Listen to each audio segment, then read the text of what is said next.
This committee will come to order.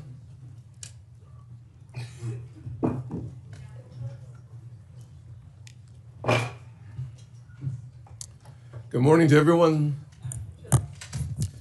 This is Kevin Warsh. Thank you for being with us today. We're excited about the opportunity to discuss America's economy with you. This is really about the kitchen table. People across our country want to have confidence in our institutions, that your nomination goes in the direction of reinforcing why they should have confidence in the institutions. You've been nominated by the president to be the chairman of the Federal Reserve System. The Federal Reserve plays a powerful role in our economy.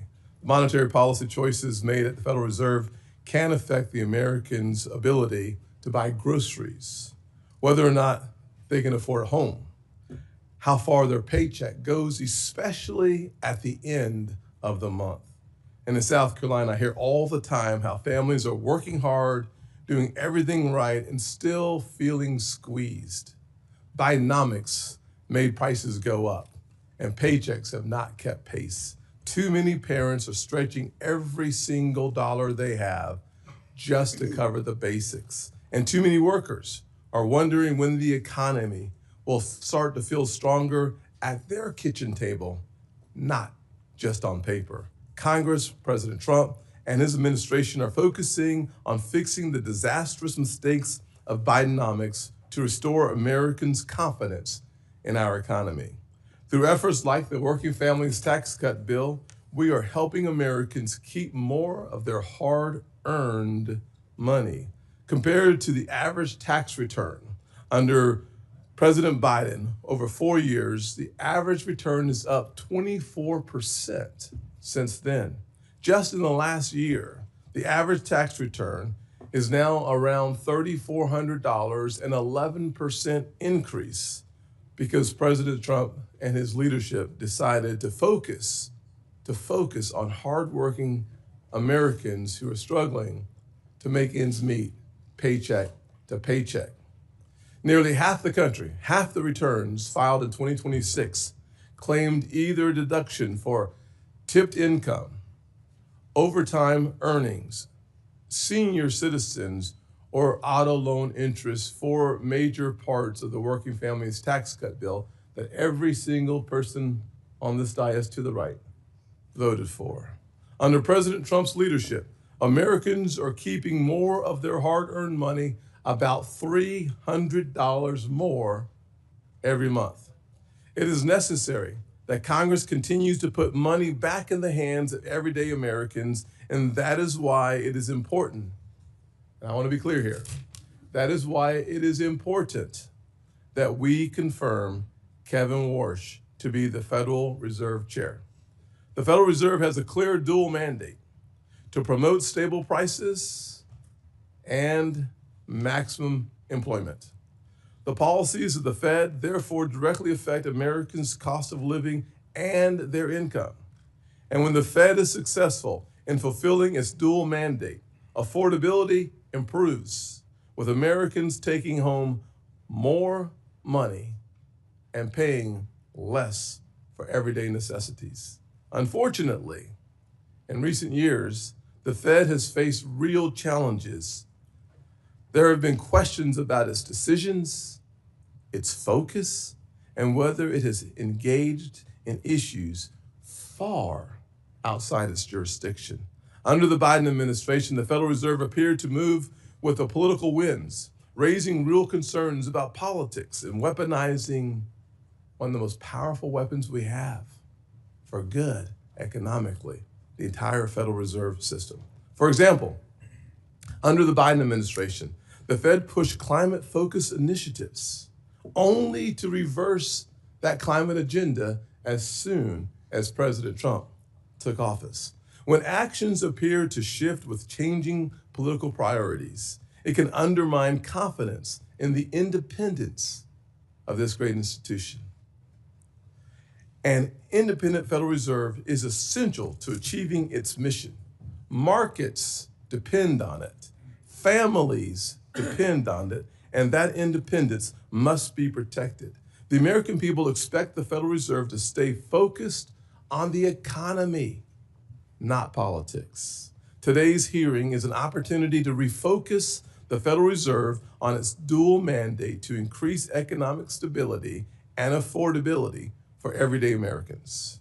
Kevin Warsh is battle tested and brings the necessary experience from his time as a Federal Reserve governor during the Great Recession. During his first term as governor, he helped our economy through the crisis and restored faith in the economy.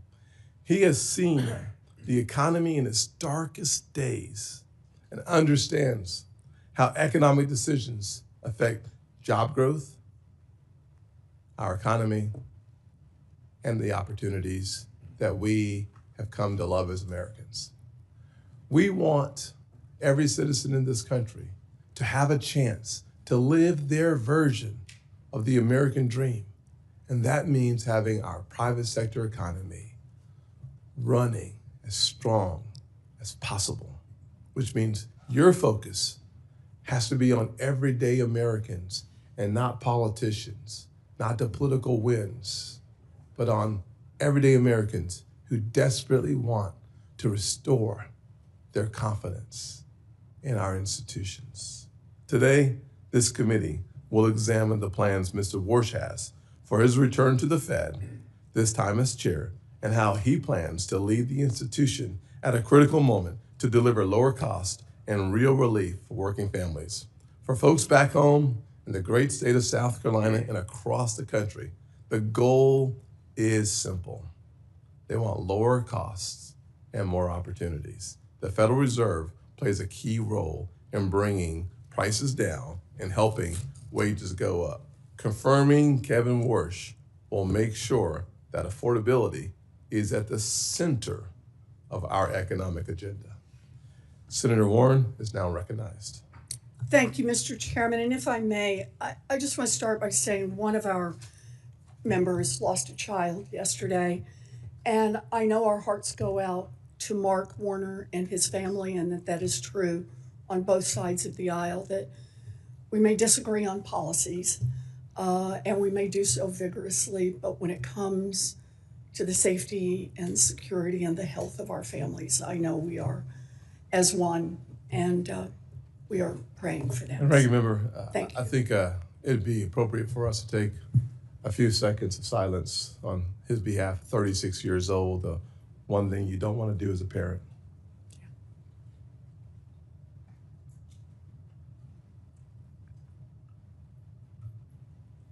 Thank you.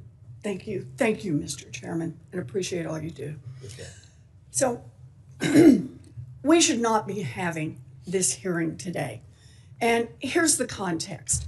First, over the past year, President Trump has racked up one economic failure after another, and Americans know that.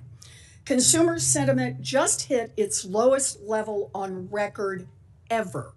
Inflation is rising, and families are paying more for groceries, more for healthcare, more for utilities, more for housing, all thanks to Trump's chaotic tariffs and one big beautiful bill. And now his war with Iran is putting American troops in harm's way and further driving up the cost of nearly everything here at home. Second, in your testimony, you said it's perfectly fine for elected officials to state their views on interest rates, but that is not what Donald Trump is doing. The president has repeatedly and illegally attempted to take over the Fed.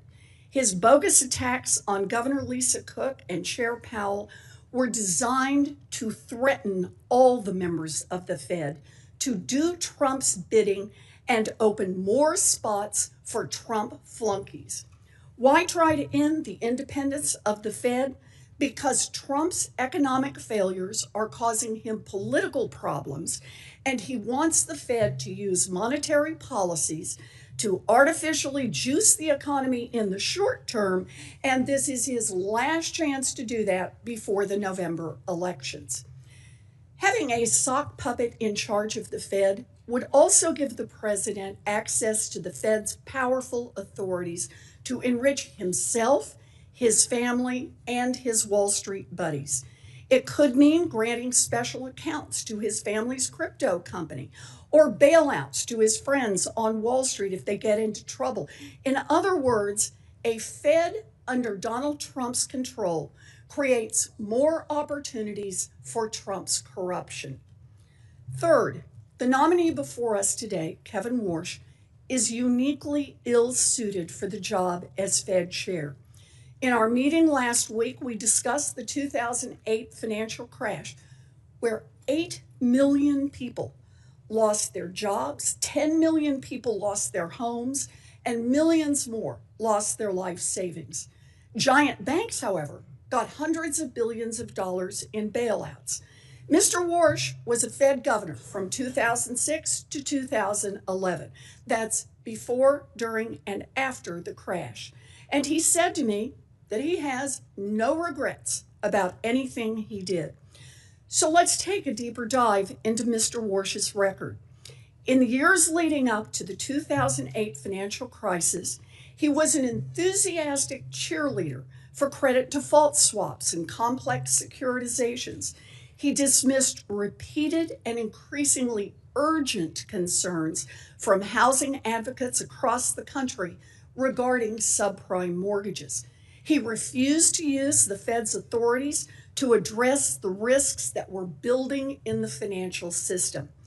And when the crisis hit and the economy blew up, Warsh took on the job of Wall Street's personal liaison on the Fed board. He was quick to respond to concerns from Wall Street CEOs, and he worked tirelessly to arrange multi-billion-dollar bailouts for them with nothing for American families. No regrets, he says, no regrets.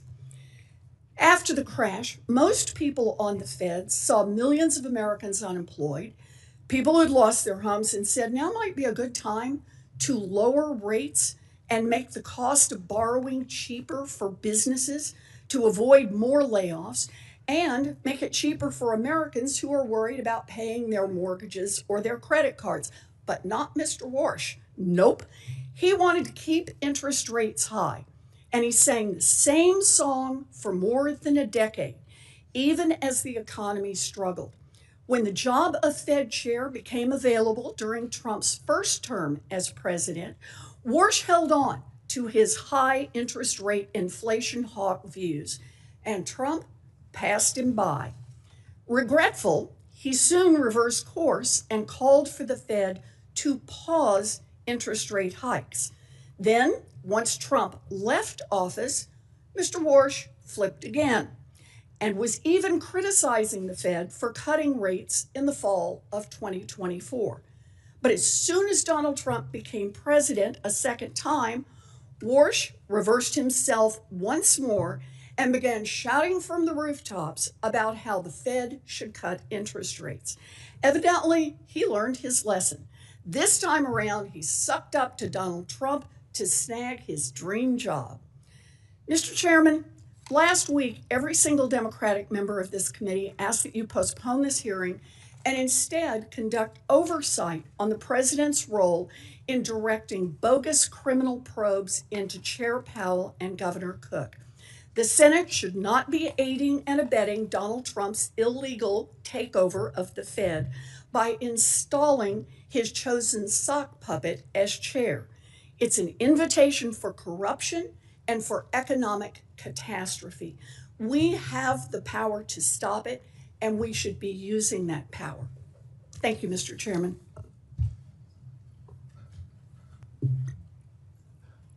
Well, there you have it. I'll just say it is interesting that we're going to hear from Senator Dave McCormick in his introduction of Kevin Warsh, who was last time unanimously confirmed by the United States Senate. Unanimously confirmed by the U.S. Senate.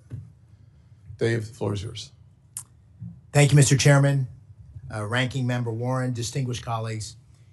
It's really a great honor to introduce my friend Kevin Warsh and welcome him and Jane here today. Kevin has been a friend for many years. Winston Churchill observed that for great leaders there comes, and I quote, a special moment where they are figuratively tapped on the shoulder and offered the chance to do a very special thing. What a tragedy, he warned, if that moment finds them unprepared for that which would have been their finest hour. Colleagues, I'm here today to assure you, as someone who knows Kevin and who knows this institution, that Kevin Warsh could not be more prepared for this, his finest hour. There's no one more fitting, no one more qualified to face this consequential moment as the 17th chair of the Federal Reserve. Now, I'm not going to belabor Kevin's academic and professional record. They speak for themselves. Instead, I'd like to tell you about a man who Dina and I worked with decades ago and who has been someone I've called a friend for almost 30 years. President George W. Bush famously appointed Kevin to the Federal Reserve in 2006 when Kevin was just 35. He was the youngest appointed board member in history. But President Bush saw in Kevin what I believe you will see in him with your questions today. Wisdom that belied his age, now deepened by experience. A moral clarity even in the most turbulent of times. A sharp and independent intellect, further strengthened by decades immersed in unforgiving global financial markets. And a deep, honest understanding of how the decisions made in the marble hallways of Washington affect the lives of hardworking Americans. Now, I, unlike many on this committee, have seen these virtues on display across decades of friendship. I first met Kevin in the late 1990s when he and my younger brother were junior associates on Wall Street.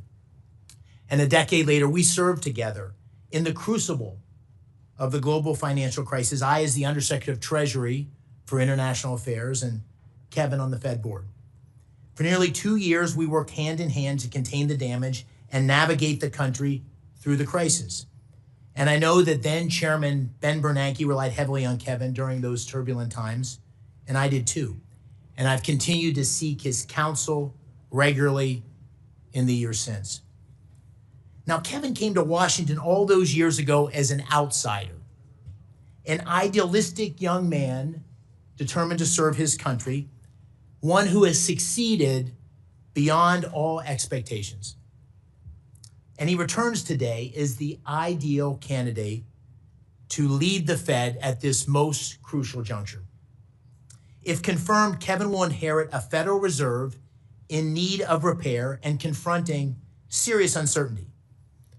An overextended balance sheet, a poor record on inflation, and a weak understanding of the profound opportunities offered in today's economy. He is uniquely suited to confront these challenges. He brings a reformer's heart. He will shake up a stagnant institution at a time when change is sorely needed. He possesses a deep understanding of markets and is trusted by leaders across the financial industry. But he equally understands the real economy. Born and raised in upstate New York, he knows from personal experience how the actions of the Fed can change the lives of working families. It's no small thing. It's no small thing to know firsthand how an increase in gas prices or mortgage rates or an uptick in unemployment affect everyday Americans. The Federal Reserve must not be ruled by pointy-head economists poring over outdated models and reams of market data. It needs a leader. It needs a leader who understands that the Fed's mandate of stable prices and maximum employment serves a higher purpose, the preservation of the American dream. Now, colleagues, Kevin Warsh has lived the American dream. I know in my heart he will always fight to keep that dream alive for all Americans. He is the right man for this pivotal moment, and I urge you I urge you not to get caught up in the politics of the moment and support his speedy confirmation. Thank you, Mr. Chairman. Thank you, Senator McCormick. I will now swear in the nominee. Will you please stand and raise your right hand? Do you swear that the testimony that you are about to give is the truth, the whole truth, and nothing but the truth, so help you God? Do you agree to appear and testify before any duly constituted committee of the Senate? You may sit down. Your written statement will be made part of the record in its entirety. Please keep your oral comments to 5 minutes. Mr. Warsh, you are now recognized. Thank you, Mr. Chairman. I appreciate your consideration today. I've known you for quite a while, and I certainly appreciate the many courtesies you've given me, not just since the president's nomination, but long before. It's an honor to be with you, with Ranking Member Warren, and with the entire committee.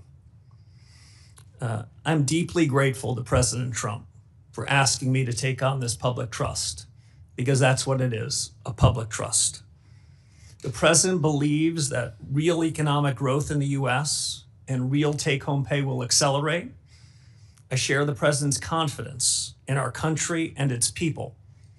America's economic growth potential is rising as we sit here today. I'm also especially happy that my wife Jane is here. She's been with me for many of the most important moments in my life. I'm grateful for her love and her personal accomplishments. I reciprocate that with somewhat of my own love, though I'm a little more stoic than she. And about every 20 years, I reintroduce her to this committee. She sat behind me 20 years ago, and it was almost 20 years ago to the day. And so let me offer today what I said then. Jane, happy anniversary. I'm also thinking of my late mom and dad. They were paying great attention to this hearing 20 years ago. They're no longer with us, but I was always proud of them and the values they taught me, and I hope they'd be proud of me today. We start today with a note of broad agreement, even though we might have heard different narratives at the outset of this hearing. This is a time of great consequence for the nation's economy. As a former Fed governor and friend or colleague of the last 5 Fed chiefs, from whom I've learned plenty of lessons, I'm particularly alert to the challenges and opportunities confronting the institution that I cherish, the Federal Reserve. To the president, to the Congress, the nation, I owe my best judgment and my most faithful efforts in serving the mission that you and Congress assigned to the Federal Reserve, including full employment and stable prices. The American people are counting on the Fed to deliver on its commitments, perhaps now more than ever. The real highlights of my life are not on my resume, as Senator McCormick said. They include the individuals with whom I worked and from whom I learned. I graduated from high school in upstate New York. I had some exceptional teachers there and some brilliant classmates. I've learned we're lucky in life if we start out with good influences in learning and in character. A public school education gave me both of these, and I'm grateful. I made my way to Stanford and found myself in the company of some of the most highly accomplished economists and policymakers. George Shultz, former Secretary of State and Treasury, was among the great patriots at the Hoover Institution, who I came to know as a teacher, mentor, and friend. He passed away right after COVID at age 100, but I still feel him with me. I could not have imagined a better formative experience than working from and learning from folks like him.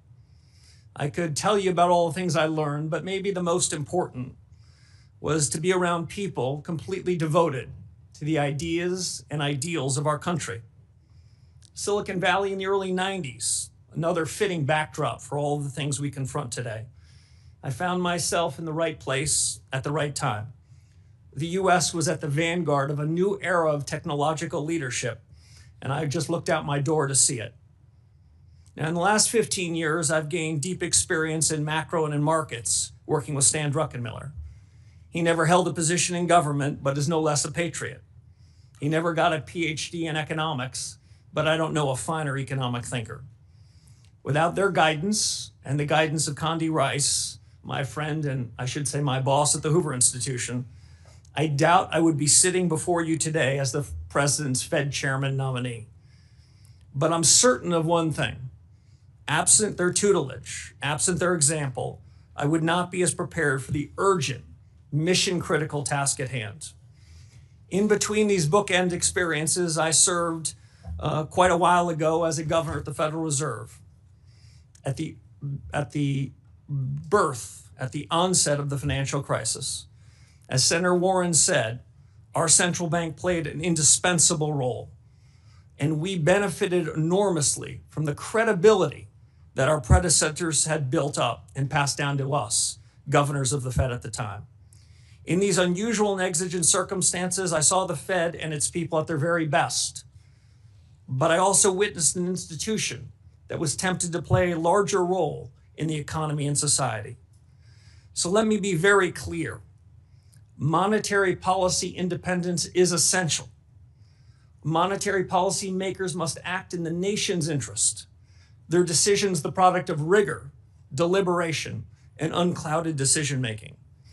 And as Senator Warren said, I do not believe that independence of monetary policy is threatened when elected officials state their views on rates. Fed independence is up to the Fed. That has three implications. First, Congress is tasked with the mission to ensure price stability. Inflation is the Fed's choice. Second, Fed independence is at its peak in the conduct of monetary policy. And third, as the chairman said, the Fed must stay in its lane. I'm committed to ensuring that the conduct of monetary policy remains strictly independent, equally committed to work with the administration and Congress on non-monetary matters that are part of the Fed's remit, and I commit myself to accountability. Finally, I'll just say this, Mr. Chairman. Milton Friedman had a phrase that always stayed with me. He always worried about government officials that lured and hung around with what he called the tyranny of the status quo. Status quo practices and policies are especially harmful when the world is changing this fast. If confirmed as chairman, I will be faithful to the Constitution, to the Federal Reserve Act, and to the very best of the Fed's traditions. I believe a reform-oriented Fed can make a real difference to the American people. And if confirmed, I will seek to create an environment in which the best people do their best work. Candor and goodwill will go a long way in pursuing those objectives. And I suspect this hearing, Mr. Chairman, will put us to the test. It's a real privilege to be here. Thank you, sir. I will say that we typically stick to a 5-minute opening comments. I would encourage all of us to stick with our 5 minutes as it relates to our question and answers. We have full attendance today, and it's going to be really important for us to stick as closely to the 5 minutes as possible. If we go over by much, you'll hear me, which is an indication that you're already over, and I'll do my very best to keep us on time. Kevin, there are so many questions to talk to you about, to ask you about, to be honest with you, and I just want to name a couple of them, and we'll look forward to hearing more on these topics. I will not have enough time to delve into some of the most important issues facing our country. I'll take two of those issues and focus my time. I'm sure my colleagues on either side will have a conversation with you and ask questions about AI. The AI future is going to have massive impact on where we go as a nation. It's got a massive impact on your dual mandate as it relates to full employment. Our production may go up while our employment stays flat. So this is a really important question that at some point we should delve into. I also think that someone should spend some time talking about our balance sheet. We have nearly a $7 trillion balance sheet at the Federal Reserve. Too much attention has been paid to your balance sheet, and not enough attention has been paid to the nation's balance sheet. And I think it's really important for us to dig into that issue as well. Digital assets, the future of finance in the world seems to have a major component of it being digital assets. The market structure legislation, we don't want your comment on, but the important role of the blockchain in the future is another really important part of the future of our economy. I will spend some time talking about affordability and the importance of the independence of the Fed. One of the things I've appreciated about your previous comments is the importance that you have placed on the dual mandate, stable prices, which typically comes through the form of interest rate changes, as well as promoting maximum employment. I think those two will become more challenging in the current environment. One, obviously, the second one being the AI and the future of full employment. You've criticized the Federal Reserve for getting too big, mismanaging inflation. I'm sure you know the definition of transitory, so I won't ask you, but I got a feeling you know, and some of your predecessors did not. Compromising the independence of the Fed. I think we should spend more time on finance, less time on climate change, on politics, on who is or who's not in charge. I think you would agree on those issues, though I will not ask you. I will ask you, however, that under your leadership, how will you steer the Federal Reserve to address the real life issues of affordability is my first question. And my second question will be about how do you make sure that the Federal Reserve stays out of the lane of external influences? Well, thank you, Mr. Chairman. There's probably no more pressing question than the cost of living. We know at the Federal Reserve that price stability was an objective that you and your colleagues gave to the Fed. So when over the course of the last several years, especially after COVID, when prices went up to the tune of 25 to 35% for virtually all deciles of the American people, that's an indication that the Fed missed its mark. And we are still dealing with the legacy of the policy errors in 2021 and 2022. Once you let inflation take hold in the economy, it's more expensive and harder to bring it down. And so the fatal policy error going back 4 or 5 years is still a legacy that we're dealing with. We need, in my judgment, fundamental policy reforms to fix it. And while it's true that inflation is less problematic, meaning the rate of change in prices is less severe than it was some years ago, hardworking Americans are no doubt feeling it. I think that means a regime change in the conduct of policy. I think that means a different new inflation framework. I look forward to working with my colleagues at the Fed, if confirmed, to achieve that. I think it means, as you suggested, using tools differently. The Fed has an interest rate tool and a balance sheet tool. My view is the interest rate tool gets in the cracks. It's fairer. The balance sheet tool disproportionately helps those with financial assets. The interest rate tool hits the entire economy. So we need a new framework, new tools, and I'd also say, Mr. Chairman, new communications. Yes. I think part of the reason why, after making a mistake in 2021 and 22, the mistake was compounded is the Fed gives its forward guidance. The Fed tells the whole world what their dots are going to be, what their forecasts are going to be. Well, the Fed's human. Then they hold on to those forecasts longer than they should. I think if the Fed were to wait until it gets into a meeting before making a decision, that incremental deliberation can keep the central bank from compounding its errors. I think these are big changes that are needed, and if confirmed, I look forward to doing it. Thank you very much. Ranking Member Warren. Thank you, Mr. Chairman. So the Fed has been plagued by deeply disturbing ethics scandals in recent years involving at least 6 Fed officials. So it's critical that the next chair have no financial conflicts, none. You have more than $100 million in investments that you have refused to disclose to ethics officials and to the public. So let me ask, do the Juggernaut Fund or the THSDFS LLC invest in any companies affiliated with President Trump or his family, companies that have facilitated money laundering, Chinese-controlled companies, or financing vehicles established by Jeffrey Epstein? Senator Warren, thank you. So let me first share a point of agreement with you. The Fed has 2 tools. One is its monetary policy, and the second is its credibility. And the scandals that you talked about, the ethics Mr. problems Warsh, you I talked appreciate about, that, but I have went to very the core of the limited credibility time. that has hurt the Could you Fed. answer my question, please? I asked. You have $100 million in undisclosed assets. And what I'm asking is, are any of those with this outfit that invests in companies affiliated with President Trump or his family, companies that have facilitated money laundering, Chinese-controlled companies, or financing vehicles set up by Jeffrey Epstein? It's a yes or no question. Senator, I've worked tirelessly with the ethics officials at the Office of Government Yes, Ethics. and you have not come to an revealed ethics agreement $100 with million them and have in agreed, assets. Senator, to sell all of That's my not financial my assets, question. Mr. including Warsh, are the you Duquesne refusing assets. to tell us if you have investments, for example, in vehicles set up to advance Jeffrey Epstein? Is that what you're telling us? You just won't tell us? Senator, what I'm telling you is that those assets that you represent at Juggernaut will be sold if I'm All right, confirmed let me before I take follow up. office and sign the oath of office. Let me follow up on that. Will you at least disclose how you plan to disclose and divest these secret assets?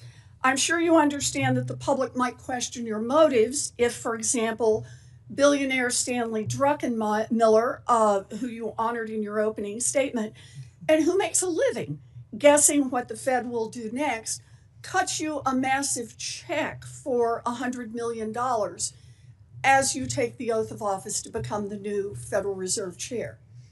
Senator, as you know, it sounds like your fight might not be with me, but the Office of Government Ethics. I've come to full agreement with them and have agreed to divest all of those assets. I'm asking especially you a very those that you straightforward referenced question, before Mr. I take Warsh, the oath of office. and that is, will you disclose how you divest those assets, or will you just collect a check for $100 million from someone whose whole business is betting on what the Fed will do? As I said to the ethics officials at the Federal Reserve and the Office of Government Ethics, I'll take that as a I no would as be well. redeeming my So assets Donald before Trump I take has office. made clear that he does not want an independent Fed. In fact, he has said, and I quote, "Anybody that disagrees with me will never be Fed chairman." And he's made clear that you are his sock puppet, saying last week that interest rates will drop, quote, "when Kevin gets in." Yeah, I think they do. Not when economic conditions change, we'll get lower rates. Not when the economy needs it. Nope. He said, when my guy, Kevin Warsh, is in there, we'll get the interest rates that I, Donald Trump, wants. So independence takes courage. Let's check out your independence and your courage. We'll start easy. Mr. Warsh, did Donald Trump lose the 2020 election? We try to keep politics, if I'm confirmed, out of the Federal I'm just Reserve. asking you a factual question. I need to know, I need to measure your independence and your courage. Senator, I believe that this body certified that election many years ago. That's not the question I'm asking. I'm asking, did Donald Trump lose in 2020? And I'm suggesting you in 2020, the suggesting Fed you can't made answer that. a huge inflation problem, and you certified the election. So We let need to me keep ask you politics another out of question. monetary policy. In our meeting, monetary you said policy out you of would politics. be independent because you're, quote, a tough guy. Those were your words, tough guy. And you will be able to stand up to President Trump. So let's try it again. Name one aspect of President Trump's economic agenda with which you disagree. Well, Senator, the Federal Reserve in recent years has wandered outside of its remit, wandered into other I'm areas. asking for something That's you not something disagree I'm with prepared Donald to do. Trump on. If I'm Just confirmed, one the Federal one Reserve should stay in economic its issue. lane. Just one little place where you disagree with Donald Well, I Trump. do have a disagreement, actually, Senator, with the president. I think even this morning, he said that he thought I was out of central casting. I think central casting, I'd look older, grayer, and maybe show up here with a cigar of sorts. Quite adorable. But you know, we need a Fed chair who is independent. That's the only way we preserve the independence I agree of the with Federal Reserve. If you can't answer these questions, you don't have the courage and you don't have the independence. I agree Thank with you on you, Mr. independence, Senator. Senator Rounds. Thank you. Thank you, Mr. Chairman. Mr. Warsh, first of all, welcome. And I appreciated the opportunity to visit with you personally within the office. I agree with you, and I think Fed independence is critical. And I think that's an item that you and I agree on wholeheartedly. I want to take an opportunity just to kind of perhaps give you an opportunity to respond. I know that the ranking member had a number of items that she expressed concerns with. I'd like to give you an opportunity to just kind of work this way through. And let me just ask you a few questions, and I'll allow you to take the time to fully answer the questions. As I understand, Mr. Warsh, you worked with the career ethics professionals at the Office of Government Ethics and at the Fed to come to an agreement in terms of your dissolution of some of the assets that you as a businessman have. Is that correct? Yes, Senator, that is correct. I worked with the Fed ethics officials first, answered all of their questions, then with the career professionals, the Office of Government Ethics, answered all of their questions, and then they wrote up an ethics agreement, which is part of the public record. But because I agree with Senator Warren on the ethical questions that have been raised over the last several years by several people that were members of the FOMC, so that there's no question about my independence, no question about the clarity of my financial record, I agreed to divest virtually all of my financial assets, the large majority of which will be divested before I raise my right hand and am sworn into office if confirmed by this body. So I've gone above and beyond, not for any other special reason other than the Fed needs to reestablish its credibility because the conduct of policy depends on it. So let me just, for the record, the agreement which you have signed clearly states that you have agreed to divest your assets that are in question within 90 days of confirmation if you have not already divested them. That is correct. Yes, Senator. And in fact, the large majority of those assets will be divested before I am sworn into office if confirmed. Thank you. The career ethics professionals were the ones that basically had sent your signed paperwork to this committee's chief clerk. I really question whether or not they would have done that if they did not come to the ethics agreement with you in the first place, correct? Yes, I presume that's right. We had a very good working relationship, and I'm happy to be sitting after the divestiture and cash or T-bills or whatever is the permitted asset so we can get back to the business of fixing the Fed, reforming an institution that has lost its way a bit, that has missed the mark. As Chairman Scott said at the outset, this inflation risk is still something that's being talked about around kitchen tables and boardrooms. My preferred definition of stable prices is a little different than most academics. I believe that price stability should be a change in prices such that no one's talking about it. That's an old-fashioned definition, but I think it's still valid.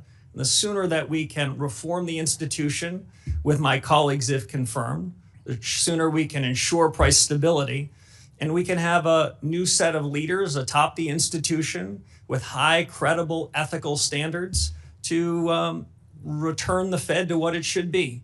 The independence that both Chairman Scott and Senator Warren mentioned, critically important, but independence has to be earned, and it's earned by delivering on the promises, the commitments that the Fed has made.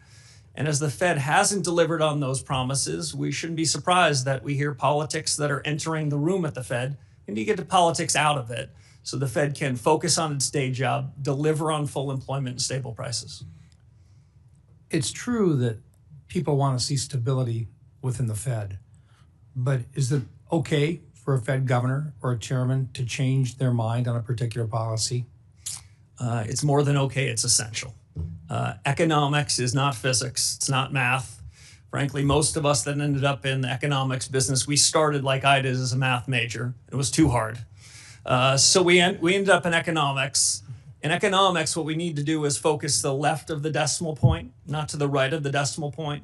We need to focus on the big things. And if mistakes are made, central bankers, economic policymakers need to correct them fast.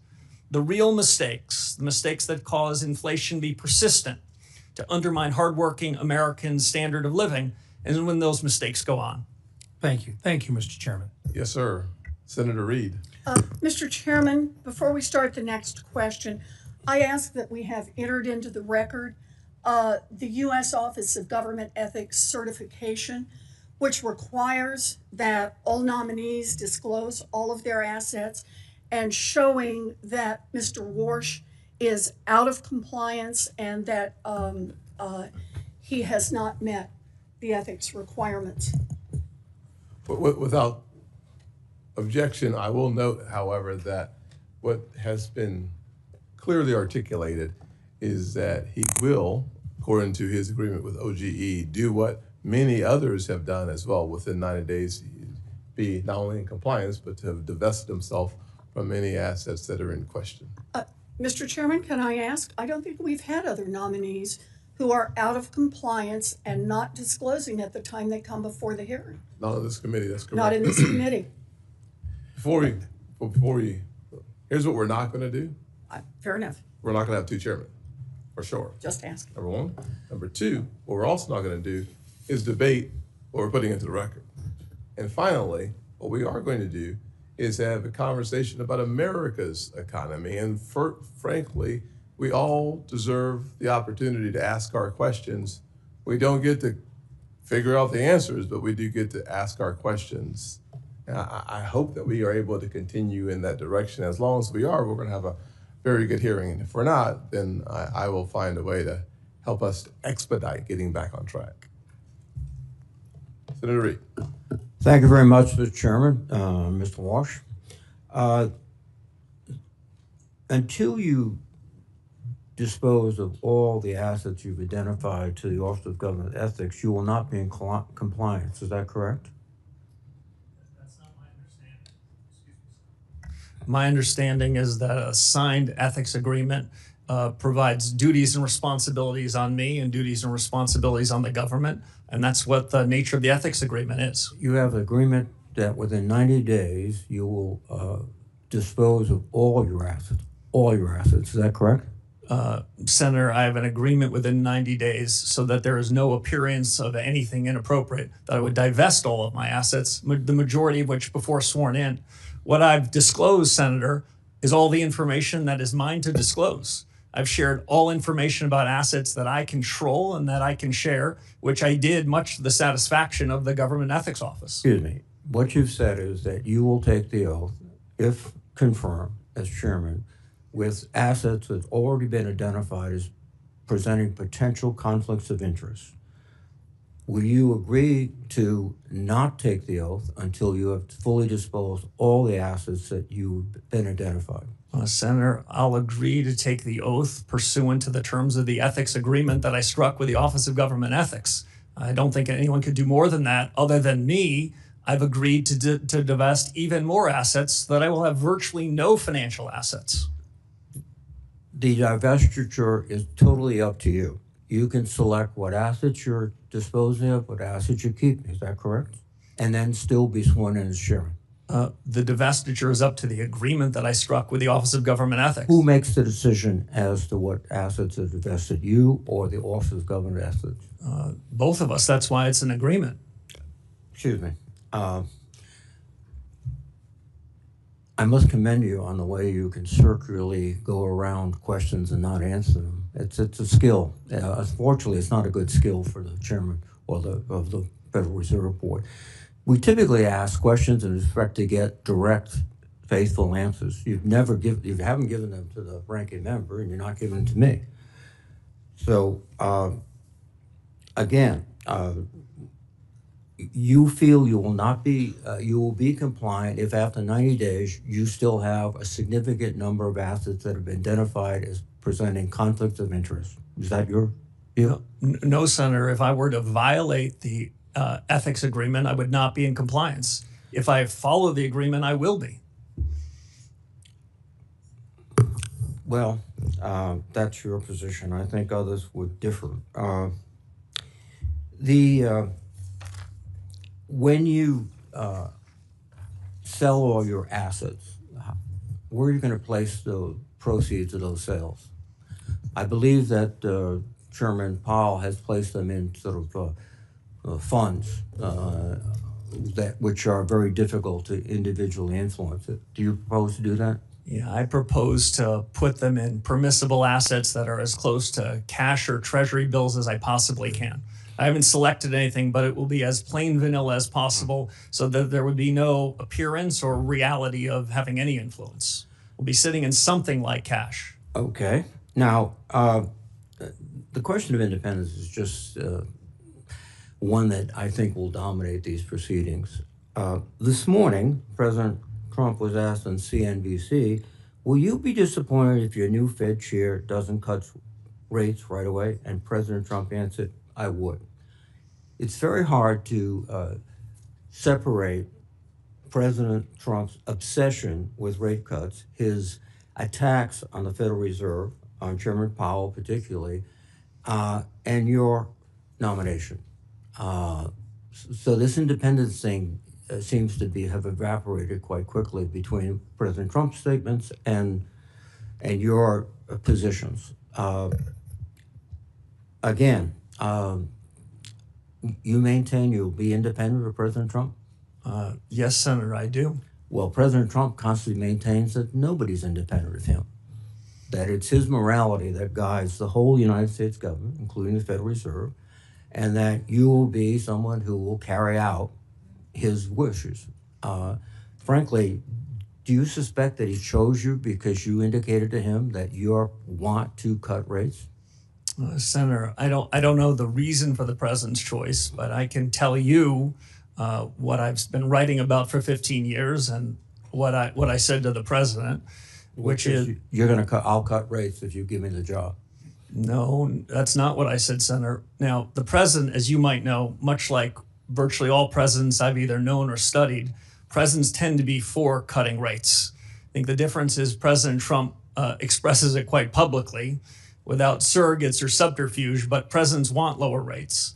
But Fed independence is up to the Fed. Fed That's leadership nonsense. has to make a decision about what's the right thing to do. No. In my judgment, You're a leader. You're the leader. You establish the moral and ethical standards and economic principles of the Fed. And you just pass it off to, well, it's not my job, it's everybody's job. That means it's nobody's job. Thank you. Senator Tillis, Mr. Chair, before my time starts, can I make a parliamentary inquiry? certainly.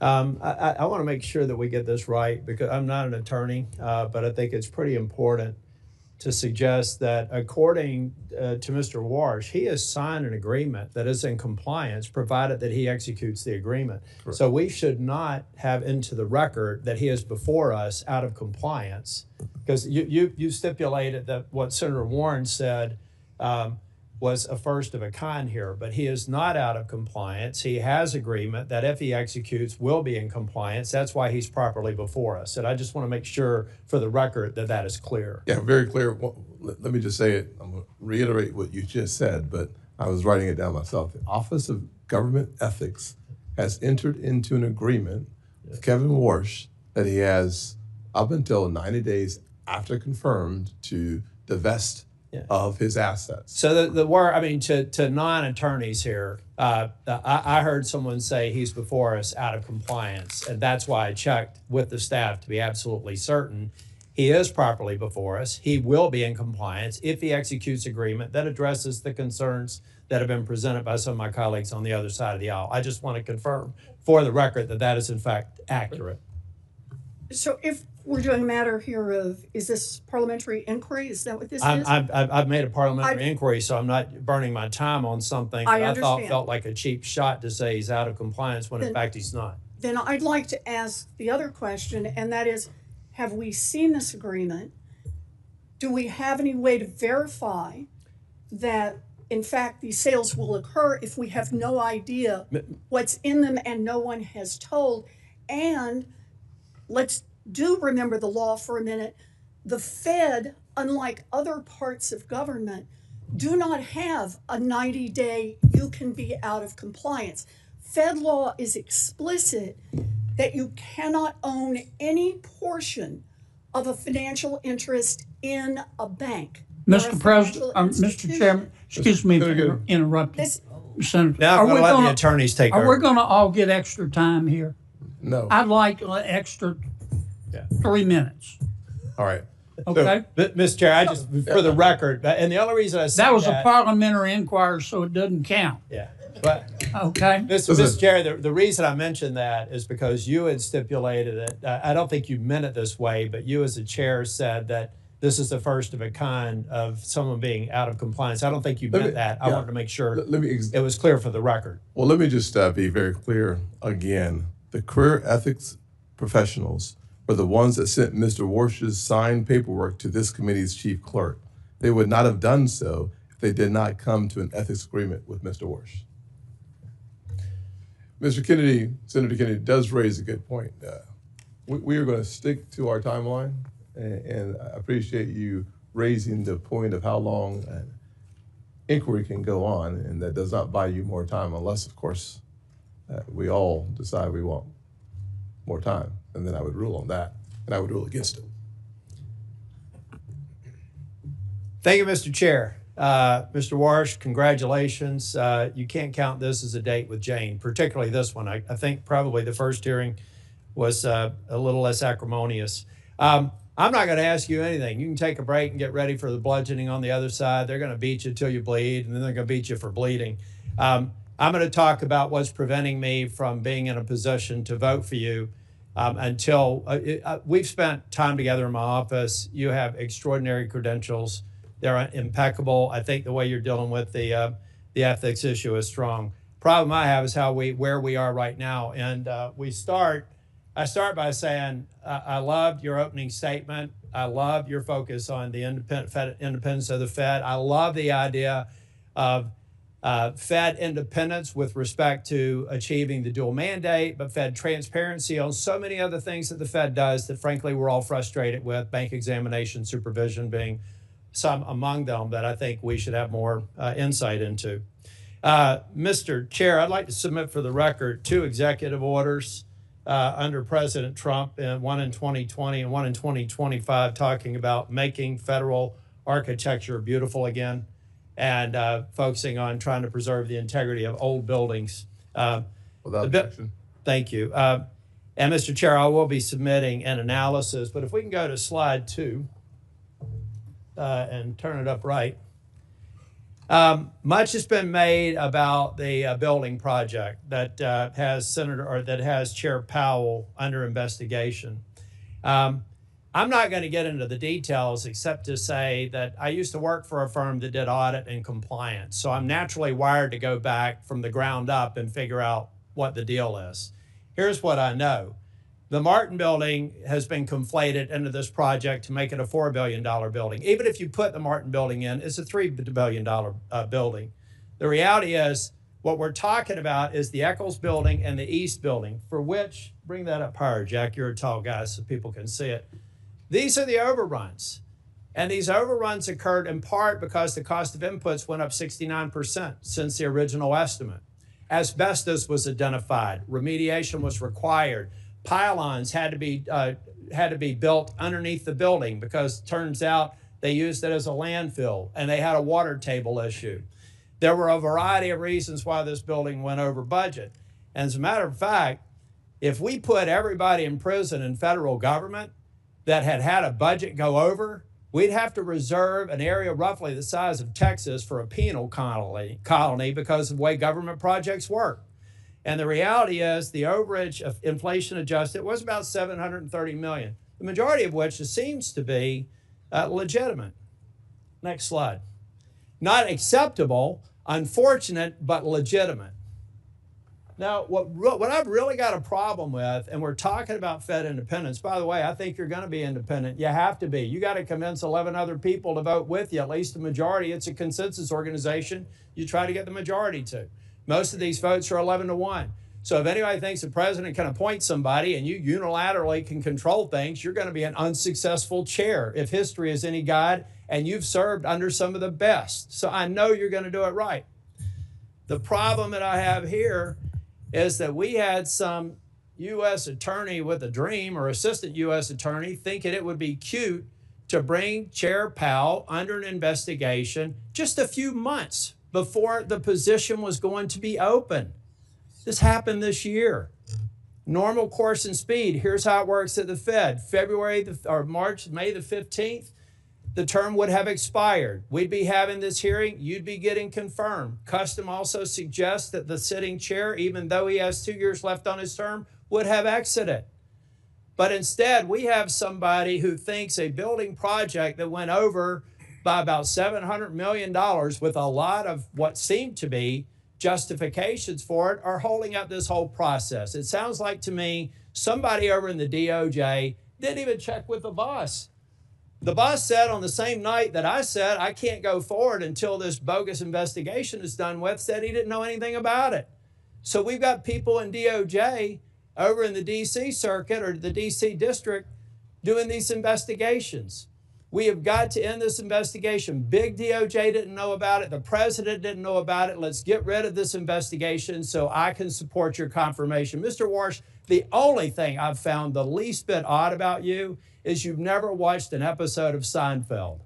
You've spent so much time at being a rock-solid economist that you're not even taking time away for a little laugh like that. I look forward to supporting your nomination, and I look forward to this investigation being taken down. If the chair wants to have all of our subcommittees start looking at capital expenditure projects for the agencies that we're overseeing, I think that's a great idea. And I'd like to be on a committee specifically drilling down on this analysis. If somebody can prove me wrong, I'd be happy to make a criminal referral. But I don't have the DC circuit tell me a crime was committed when 7 members on this committee said it wasn't, including the chair. Thank you, Mr. Chair. You're welcome. Only one question. What is Seinfeld? Senator Van Hollen. Mr. Chairman, thank you. Mr. Warsh, good to see you. Reviewing your record, I am concerned that your position on interest rates seems to shift with what's politically convenient rather than based on sound economic judgment. In the aftermath of the 2008 financial crisis, the worst recession since the Great Depression, with some of the worst unemployment in our lifetimes, you were a hawkish voice, expressing concern that the Fed might wait too long to raise rates. I think you got it wrong then, but now you seem to have swung 180 degrees in the opposite direction to embrace lower rates, a view that conveniently aligns with the president who nominated you. You've made this pivot even as today prices are too high. I think we all know that. Our economy works for families when prices are affordable and unemployment is low. That's why price stability is an important part of the Fed's mandate, right? Senator, yes. And the Fed uses its monetary policy tools for price stability and full employment. That's the job Congress gave to the Fed. Here's how Ben Bernanke described how the Fed uses those tools. He said, and I'm quoting, "Generally, if economic weakness is the primary concern, the Fed acts to reduce interest rates, which supports the economy. If the economy is overheating, the Fed can raise interest rates to constrain inflationary pressures," end of quote. So that's a textbook model of the Fed. Cutting rates supports the economy, but can lead to higher inflation, while raising rates helps to fight inflation, but can limit growth. Do you agree with Chairman Bernanke that that's generally how the Fed can use monetary policy to affect the economy? Senator, I do agree generally with that proposition, but I'll note at a moment like this, the supply side of the economy is changing dramatically. So the core of what Chairman Bernanke said is a question about what's the economy's potential. As I said in my opening remarks, I think the economy's potential is growing quite quickly, and that makes the decision that you tee up to be a difficult one, and one that the Fed's going to have to dig deep in evaluating what's the right policy choice in the upcoming meetings. Well, I want to push you a little bit on that in a moment, but right now the Fed has set its main interest rate at 3.5 to 3.7%. Last December, President Trump told the Wall Street Journal he wanted to cut rates to 1% and maybe lower than that by the end of this year. So just to better understand how you think about economics, in the economic model Bernanke laid out, let's say there's an economy with decent growth and no recession. If the central bank were to cut rates from 3.5 to 1% or lower, a massive cut, that would typically push prices up, right? Senator, unlike many of my colleagues, past and present, I don't believe in forward guidance. I don't believe that I should be previewing for you what a future decision might be. I think it's essential that the Fed make decisions in the room. Mr. Warsh, I'm not asking you what decision you would make. Obviously, that's going to be up to you. I'm asking you for the framework in which you think about these things. And it seems a pretty straightforward question. about what would happen if we reduced interest rates by the end of this year to 1% or less. And under the Bernanke model, and I think almost every economist or most economists would say that that will drive up prices. And so that's what I'm asking you. Would you agree that that would likely drive up prices? So, Senator, the Fed has two important monetary policy tools. One is interest rates, and the other is a balance sheet that we created in the 2008 financial crisis. Those tools should be working in concert, not at cross purposes. So it's hard for me to isolate one variable when we'd have to have a discussion on the other. All right. Sorry. Well, let me just say this was a pretty clear question about the framework in which these decisions are made. I have heard you talk about how AI may change that calculation. Yes. I will just say, and I think you know this, I mean, I have this, the Financial Times pointed out the economists reject Kevin Warsh's claim that the AI boom will enable rate cuts. And I find it just implausible to suggest that by the end of this year, AI would produce such increases in productivity that it could reduce in a rate cut to below 1%. And you can't tell me that that would very likely increase prices. So, Senator, can I say two things? First, Senator, sorry. quickly. Sorry.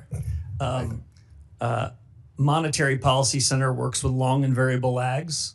Quite famously, if the Fed were to make a decision today about the conduct of policy, it's likely to find its way to the real economy 6, 9, or 12 months later. So it's difficult to judge policy today for an immediate result. And that would be my only concern about the framing of your question. Thank you, Mr. Chairman. In closing, this is what concerns me, is that your views now have sort of flipped to conform with where the President of the United States is. And that's been a concern many of us have. Thank you, Mr. Chairman. Senator Kennedy? I want extra time, Mr. Chairman. I know, sir. I know. Consider these 5 minutes a parliamentary inquiry. Professor, what's a sock puppet? I heard the reference from Senator Warren. Yeah, what earlier. is it? I'm not sure I know. I think Okay. it's that thing you stick your hand in. Yeah, kind of like this. Yes. What's a human sock puppet? Isn't a human sock puppet somebody who'll do what somebody else tells them to do? I think that's what the senator was trying to suggest. I think that was the innuendo. Are you going to be the president's human sock puppet? Senator, absolutely not. Are you going to be anybody's human sock puppet? No, I'm honored the president nominated me for the position, and I'll be an independent actor if confirmed as chairman of the Federal Reserve. My friend Senator Warren, and she, as my friend, suggested that, I wrote it down, you will use your power, you might use your power to bail out your friends if they get in trouble, kind of like President Biden did with Silicon Valley Bank and Signature Bank. She didn't say the last part, I just did. Are you going to do that? No, Senator. Okay. The ethics folks, they've cleared you, but they said you got to sell some assets. Is that right? Yes, sir.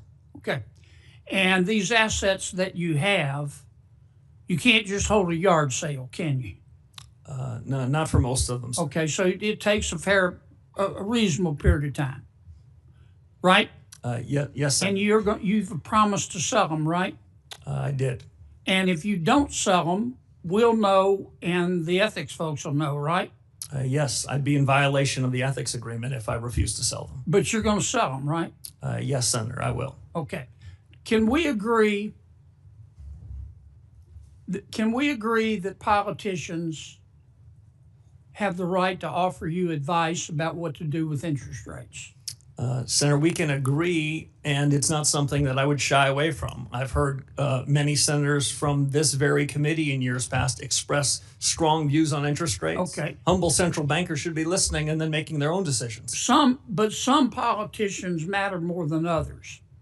And generally speaking, presidents matter, their opinion matters more than, say, a senator. President Trump has offered his opinion about what you ought to do with interest rates. Is that right? Senator, he has not made his opinion on that a secret to anybody. Yeah. And every president has that you're aware of. Yes, and they all tend to be in the same direction, Senator Kennedy. Okay. Now, the problem is, can we agree that your credibility as Fed chairman is the most important thing you have? It's the most important thing to me. It's the most important thing to the institution, and it's the most important thing to the successful conduct of policy. Okay. If the markets that's a yes, right? Yes, Senator. Okay. The problem is that President Trump has said he's not going to appoint anybody who wouldn't agree to lower interest rates. Have you agreed with the president that you're going to lower interest rates? Senator, I'm glad you framed it that way. The president never asked me to predetermine, commit, fix, decide on any interest rate decision in any of our discussions, nor would I ever agree to do so. So the president has never sat you down, looked you in the eye, and said, here's the deal, Scooter. I'm going to appoint you, but you got to agree to lower interest rates. That didn't happen, or it did happen? The president never once asked me to commit to any particular interest rate decision, period, and nor would I ever agree to do so if he had, but he never did. I was honored he nominated me. Like everyone else in the committee in the world, I've heard his view on interest rates. It sounded very similar to me to every other president in economic history that I've studied. Okay, I've got one more question because I'm about to run out of my parliamentary inquiry time. I've heard your argument the last few months about artificial intelligence has made us so productive, labor so productive that companies don't have to raise prices. Therefore, inflation isn't a problem. Therefore, rates can be cut. Do you really believe that right now? No, that is not how I would characterize the story on AI. Okay, but you've said what I just said, haven't you? I have said that this is the most disruptive moment in modern economic history in the U.S. and the world. I've said that artificial intelligence, AI, short okay, for let American me stop you ingenuity, because can have a big the effect. chair's going to cut me off. Oops, sorry. Here's my worry, that a lot of this stuff about artificial intelligence making us more productive is a bunch of hype by people who want to sell stock in an IPO. Okay, I'd be careful there. Yeah. Thank you, Mr. Chairman. I'll get to my 5 minutes in a little bit. So you come back about midnight, sir. We'll go ahead and start all over again. Brand new day, sir. Brand new day. Thank you for your patience. Senator Thank you. Cortez Masto. Thank you. Mr. Warsh, thank you for taking the time with me. I appreciate meeting with you. Congratulations on this nomination, and welcome to all your family, friends who are here. Let me talk to you about a couple of things. It's really around economic theory, and we have talked a little bit about this when we were meeting. Inflation has been above the Fed's target for 5 years. Would you agree with that? Yes, Senator. Yeah, yes. and core PCE inflation has been running at about 3%, a full point above that Fed target, correct? Yes. And so some Federal Reserve officials have said that this excess is due to tariffs. Do you agree with that? Senator, I don't. If I can make 2 points. Please. Much as we discussed in your office, I think the data that's being used to judge inflation is quite imperfect data. And among the projects that the economics profession, and if I'm confirmed as chairman of the Fed needs to do, is to try to use our new understanding and new data sources to see what's really the inflation rate in the economy. We used to use core PCE, core measures, so we'd exclude food and energy because it was sort of a rough swag as to what was going on. We don't have to do a rough swag anymore. What I'm most interested in is what's the underlying inflation rate, not what's the one-time change in prices because of a change in geopolitics or a change in beef, but what's the underlying generalized change in prices in the economy. And my broad sense is that these inflation risks and the inflation damage the last several years is improving somewhat. It has improved somewhat in the last year, The measures I prefer are looking at things that are called trimmed averages, where we take out all of the tail risks, all of the one-off items, and we ask ourselves whether the generalized change in prices is having second-order effects on the economy. Again, they're not where they should be, but I think that the trend is quite favorable. And these trend averages and the data that you're looking at now, it's not traditionally the norm that economists would use in this position. Is that correct? Some in economics profession are increasingly looking to these median type measures, but among the projects I would hope to undertake as one of the first reforms at the Fed is a data project where we would go off and we would evaluate with the public sector and the private sector, including the Bureau of Labor Statistics, a survey of 1 billion prices. And what I'm really most interested, Senator, is what's the change of that 500 millionth and one price? Because that's inflation. That's a change in the generalized level. In a market economy, prices change all the time, and I don't want to be confused by that. I want to know what inflation really is, and I still think there's some work to do.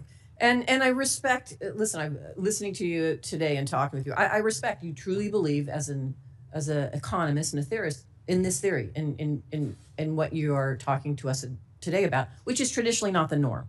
And many are disagreeing with you on that and publicly disagreeing. And so I understand that. But I guess the position I have is I hope you're right. But at the end of the day, my concern is people are suffering right now with high costs and we need to address it. And I don't know how long it's going to take for your economic theory to gain traction or to be proven that it's going to benefit so many people in this country right now. And here's one other thing, because I don't have that much time, and this is what is also a concern of mine, so I want you to address it.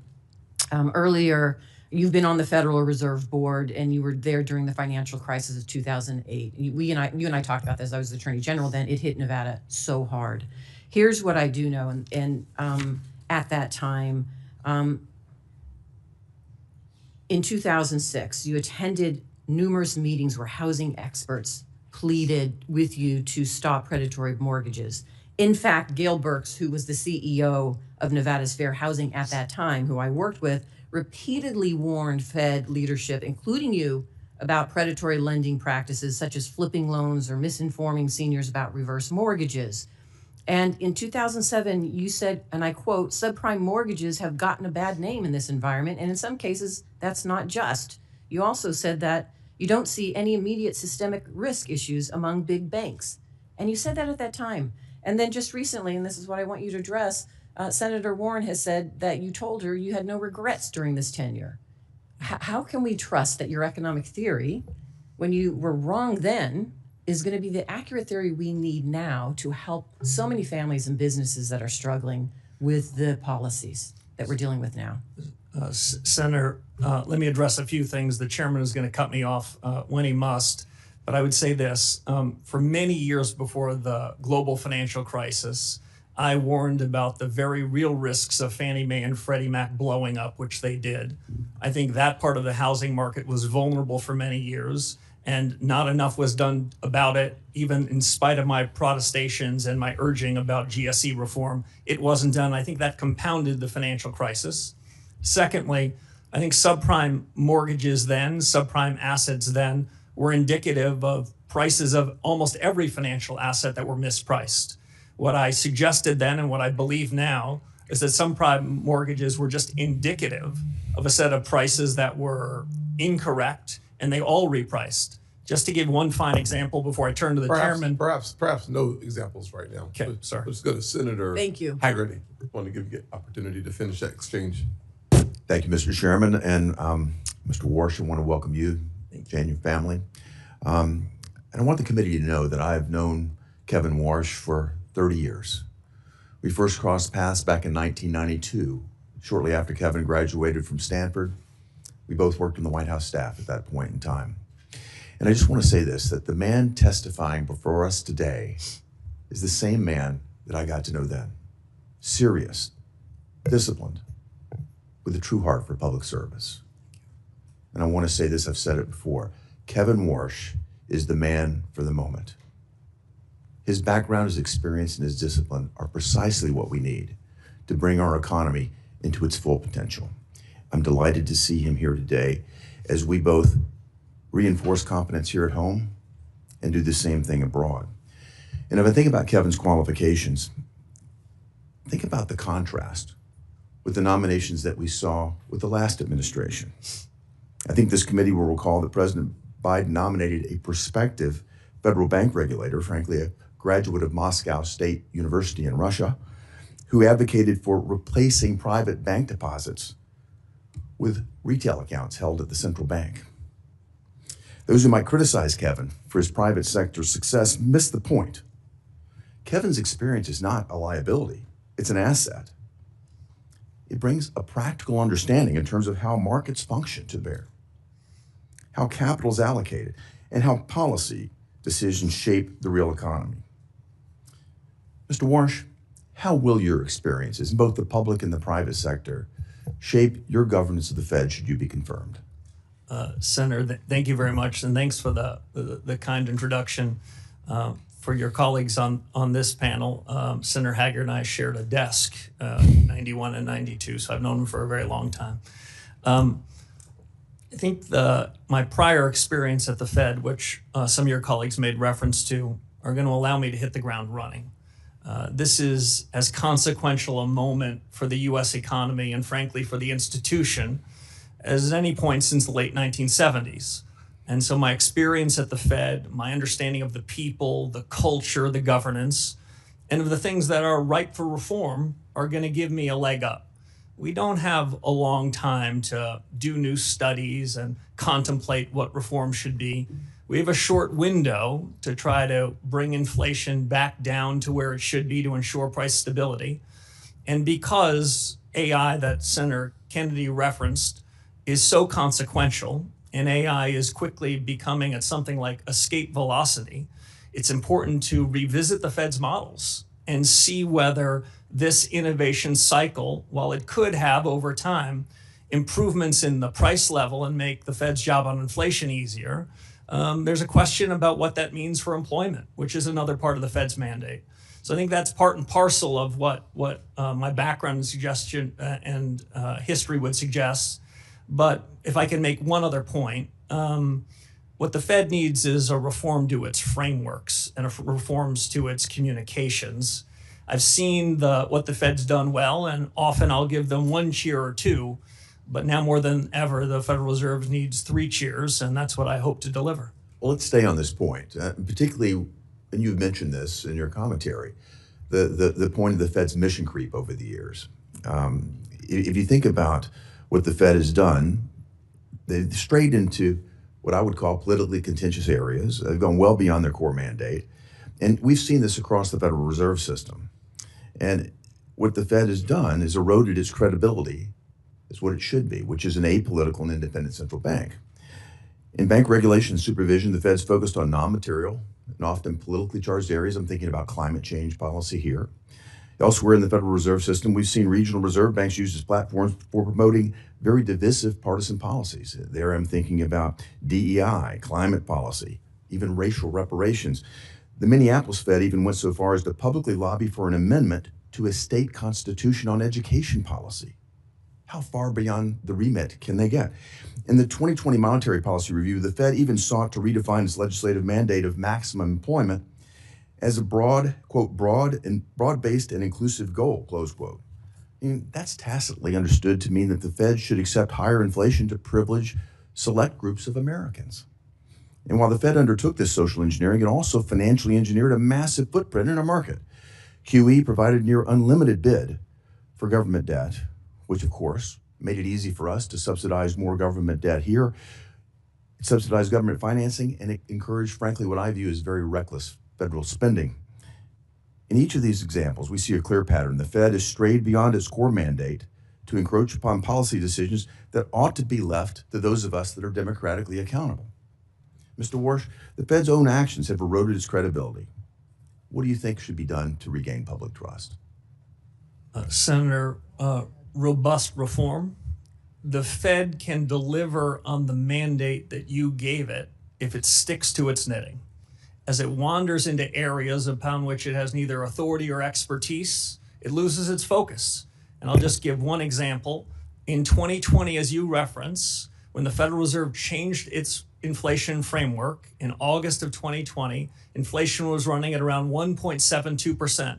And the Fed changed its framework, rewrote in some sense the remit you gave it, and they asked for a little more inflation. They ended up with a lot more, and that was the foundation for the inflation surge that happened in the subsequent years, which we're still living with. Okay. Thank you, Mr. Warsh. Thank you, Mr. Chairman. Senator Smith.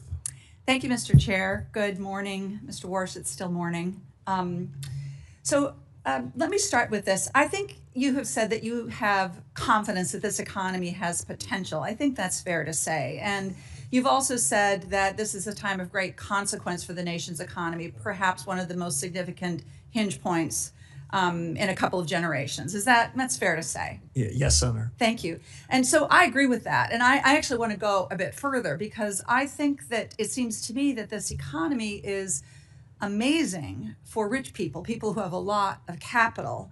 And in fact, we can see in 2025, billionaire wealth grew 3 times faster than the average rate of the previous 5 years. And wealthy households hold a massive portion of the nation's wealth. And this, I think, is the tipping point that our economy actually faces right now. And I can tell you that in Minnesota, a lot of people are telling me that it is harder and harder for them to afford the basics. They aren't rich. They don't have enough money to pay their bills, to pay their doctor's bills. So I want to look at this with you for a few minutes, and I want to start with inflation. So last week, President Trump said that gas prices are, quote, not very high, and, quote, we're having some fake inflation because of the fuel. So understanding what you've been saying about data and measurement and all of that, let me just ask you, do you think that gas prices going up 20% is fake inflation? Senator, the gas prices like beef prices, eggs, milk, and the rest, they move. And when they move in the wrong direction, American people are hurting by it. There's no question about it. That's right. American people feel it. It's not fake to them. It's money that they don't have in their pocket because gas is up 20%. I think my constituents would say that inflation is real and not fake. Okay, so let's look at unemployment. At the State of the Union, the president said, quote, the roaring economy, this is the quote, the roaring economy is roaring like never before. So do you agree with that statement? Is that how you see the economy, that is roaring like never roaring before? So Senator, if I can clarify 2 things. One, there's a difference between the change in prices and inflation. The change in prices happen in a market economy. When inflation moves up, that's because the Fed had something to do with it. Now, on the state of the economy, I would say that the broad contours of the economy are improving. The potential of the economy, the real results of the economy are improving, but I think it can improve more. And I think in the years ahead, I think the economy's potential is strengthening. So, the reality is that the economic data, understanding what you're saying about economic data being not imperfect, that there was almost 0 job growth in 2025. And so that looks to me like not a roaring economy. It looks like a weak economy, which is what my constituents are telling me back in Minnesota. Let me go to one last look at this. Around the country, the average cost of home insurance rose 12% last year. Now, in my home state of Minnesota, not a coastal state, premiums rose 34% in 2025. This is, of course, caused by extreme weather events, hail, floods, tornadoes, hurricanes, climate change. So is that inflationary in your perspective? Is that increase in home insurance, property and casualty insurance, isn't that inflation? So, Senator, if I can answer 2 questions that I think I heard, and we talked about both of these in your office. When we look at the payroll numbers every month and we ask ourselves whether it's good or bad, the job you gave to the Federal Reserve is to ensure we're at maximum sustainable employment. I think broadly speaking, the economy is running about close to full employment, though we never know what the right number is. So if Americans that want a job can find a job, then by the Fed's metric, we're at full employment. On the question of insurance premiums and the rest, when I look broadly across the economy, I would say when we look at healthcare, when we look at education, we look at housing, those prices have tended to go up more. In the less regulated parts of the economy, we've seen a downward structure, a downward change in prices. and we try to aggregate them the best we can. But so I'm not exactly sure what your point is there, but I would just say that my point here is that rising home insurance rates caused by increasing extreme weather events, climate change, is another inflationary pressure that people in my state are dealing with. And this, of course, the reason I'm focusing on this is because I'm worried that because of the pressure that you are going to be under from the president to lower interest rates, that this inflationary pressure that my constituents are feeling is going to get worse and not better. And so I don't have time to ask my last question, but it is literally this. The president has said that he demands that the next Fed chair will lower interest rates. And I take him at his word at that, and that is what causes me such grave concern here. Thank you, Mr. Chair. Yes, ma'am. Senator Lomas. Thank you, Mr. Chairman. Welcome, Mr. Warsh, and congratulations on your nomination. And thanks for appearing before this committee, and taking both the positive questions and some of the hostility. I apologize for my colleagues' behavior when it strays outside of decorum. My first question is about the balance sheet of the Fed. What is your view about the size of the balance sheet currently? Thank you, Senator. As we talked about in your office, the Fed balance sheet has played a particularly, I think, unhelpful role in helping the Fed achieve its dual mandate. The senator had just mentioned what she described as the increase for financial assets relative to real assets. Well, part of that is the Federal Reserve. The Fed is not blameless in that as it's grown the Fed's balance sheet, grown its imprimatur on the economy, those with financial assets have benefited from it. The reason why I prefer monetary policy to use interest rates as the dominant force is interest rates affect a far broader cross-section of the economy. Interest rates get in the cracks. If we were to cut rates, then broader number of people will benefit from it versus quantitative easing, which tends to move through financial assets first. Half of our fellow Americans don't own any financial assets, so they're wondering what's in it for them. Broadly speaking, Senator, on the balance sheet, I was involved in 2008 and 2009 in response to the global financial crisis that Senator Warren referenced, and we used extraordinary measures and created a bigger balance sheet. But we agreed to do that only in the times of emergencies, only when interest rates were pinned to zero. The big balance sheet has become an ordinary recurring force, and I think has been quite unhelpful, and is part of the reason why the Fed is in the business of politics. Slowly and deliberatively, I believe we need a smaller central bank balance sheet. It took us 18 years to create this big balance sheet that's done quite a bit of harm, it strikes me, to the Fed's credibility.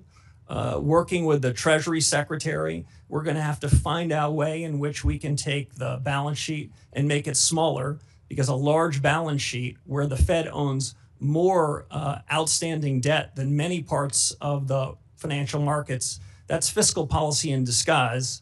Fed needs to get out of the fiscal business, focus on the monetary business, so the Fed can deliver on the remit you gave us. Thanks for that response, because some of us don't appreciate the connection between the size of the Fed's balance sheet and interest rates. With regard to interest rates, can you tell us a little bit about your conversations with President Trump about interest rates? Yeah, I don't want to put words in the president's mouth, but I think he has said loudly and clearly his view on interest rates. Don't think I'm breaking any news here.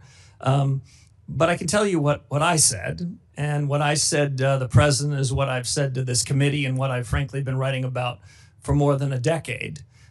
Interest rates are the much better way to be using monetary policy than buying bonds and mortgages, some of which are issued from the United States Treasury Department. That is a confusion of roles. That leads to a set of mission creep. So interest rates are the dominant tool, and interest rates, as I mentioned, get in the cracks. My broad view on the conduct of policy from here is that too many Fed officials, past and present, opine in advance about where they think interest rates should be next meeting, next quarter, and next year. I think that's quite unhelpful. As we've heard today from many of your colleagues, we don't know the state of AI. We can't be certain about the state of geopolitics. The economy is going to change. You need central bankers that are humble, that are nimble, that are open-minded, that can react when we have good data, when events strike us. My broad view is that interest rates need to be forward-looking, need to be based on better data, and we should have a big, robust deliberation inside the FOMC. I tend to favor messier meetings than some, where people don't show up with rehearsed scripts, but we can have a good family fight. If the central bank has that good family fight, I think that they're going to make better decisions. And if they happen to make mistakes, they'll correct them sooner. So I'm not one for pre-deciding what interest rates should be. I never said to the president where I think rates should be.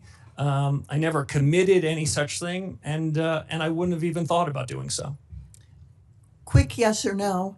Do you believe that digital assets should be incorporated into our financial industry so Americans have new investment opportunities and consumer protections? Senator, digital assets are already part of the fabric of our financial services industry in the United States, yes. Thanks, Mr. Walsh. Senator Warnock. Thank you, Brother Chair. Mr. Warsh, congratulations on your nomination, and I appreciated our time together in my office a few weeks ago. If confirmed, you will serve as chair of one of the most powerful economic institutions in the world. Decisions you make would move markets, affect Americans' retirement savings and ability to buy homes. It would influence the global economy. You currently serve as a lecturer at Stanford University. If Professor Warsh were to assign a letter grade to the American economy today for the average working family, what grade would you assign? Senator, it was good to meet with you in your office. In modern academic institutions, they give everybody A's, so it's not a fair comparison. Especially at elite universities, I know everyone gets perfect grades. Well, what grade would you give the economy? Well, if I gave a student anything other than an A, the dean would summon me to his office because I would have hurt his self-image. Well, the Americans that I talk to, particularly in the state of Georgia, who haven't had the benefit of attending some of these elite institutions, are trying to make their lives work. They're sitting around their kitchen tables trying to figure out how to put their kids through school. And regardless of how the markets are doing, consumer confidence is at a record low. So that's their grade on the economy. Working families are struggling, and things are getting worse. The inflation rate has remained elevated above the Fed's 2% target rate throughout President Trump's term, despite his promise to lower inflation. The president's war in Iran has spiked energy prices by 11%. And Americans are paying on average nearly $4 a gallon for gas because of the war. We've lost nearly 90,000 manufacturing jobs since President Trump took office. He promised us a manufacturing boom. We've lost 90,000 manufacturing jobs. And Americans already dealing with high prices paid $1,000 more per household in 2025 as a direct result of President Trump's illegal tariffs, which he remains committed to in spite of the Supreme Court decision. He does even better than this practice of these institutions. When asked what grade he would give the economy, he said an A, and then he thought about it and said, no, actually A+++. And as I thought about his answer, I was wondering who was he talking about? Who is it an A+ for? Certainly not the ordinary working class Georgians that I'm fighting for every single day. Maybe the people closest to him. But I'm hard pressed to think that folks across the state of Georgia who are looking at their grocery bill, looking at their gas bill, looking at the $1,000 that they've had to pay would give the economy an A++. What are your thoughts? Senator, thank you. If the Fed were to execute on a series of policy reforms, then I believe the economy can be stronger. I believe inflation can be lower, and I believe real take-home pay can be higher. I think the Fed is not blameless for the divergence you described between those that have financial assets and those that don't. Had the balance sheet not been brought from the $800 billion level when I showed up at the Fed in 2006 to an order of magnitude higher, if the Fed had kept a smaller balance sheet, the way the senator I just talked about a few moments ago, I think interest rates could be lower, inflation could be better, and the economy could be stronger. Yeah, you discussed your theory of the case with me in that regard. But I think you would agree that the recognition, I think you implicit in your testimony is the recognition that this is not a A++ economy. In your economy, in your testimony, you note the importance of price stability and correctly note that inflation means people lose purchasing power, particularly harming low-income folks. But I also noticed your testimony did not really discuss the Fed's other mandate, and that's to maximize employment. Inflation is critically important, but if you don't have a job, you're in trouble. Do you view the Fed's mandate for maximizing employment as equally important to its price stability mandate? And are you concerned about weak job growth numbers? Before the nominee answers the question, the senator from the elite university, Morehouse, is out of time. So I appreciate the question, but we will have the answer submitted for the record. I know you wanted to attend Morehouse College. I'm sorry. Everybody wants to attend Morehouse, by the way, but I am a Charleston Southern buck. I appreciate it. Very happy about that. He couldn't get into Charleston Southern, but it's good you got in somewhere. This is good. If you can't get into Morehouse, go to Stanford. Everybody's got jokes up here, so we'll go to Senator Brett. Thank you, Mr. Chairman.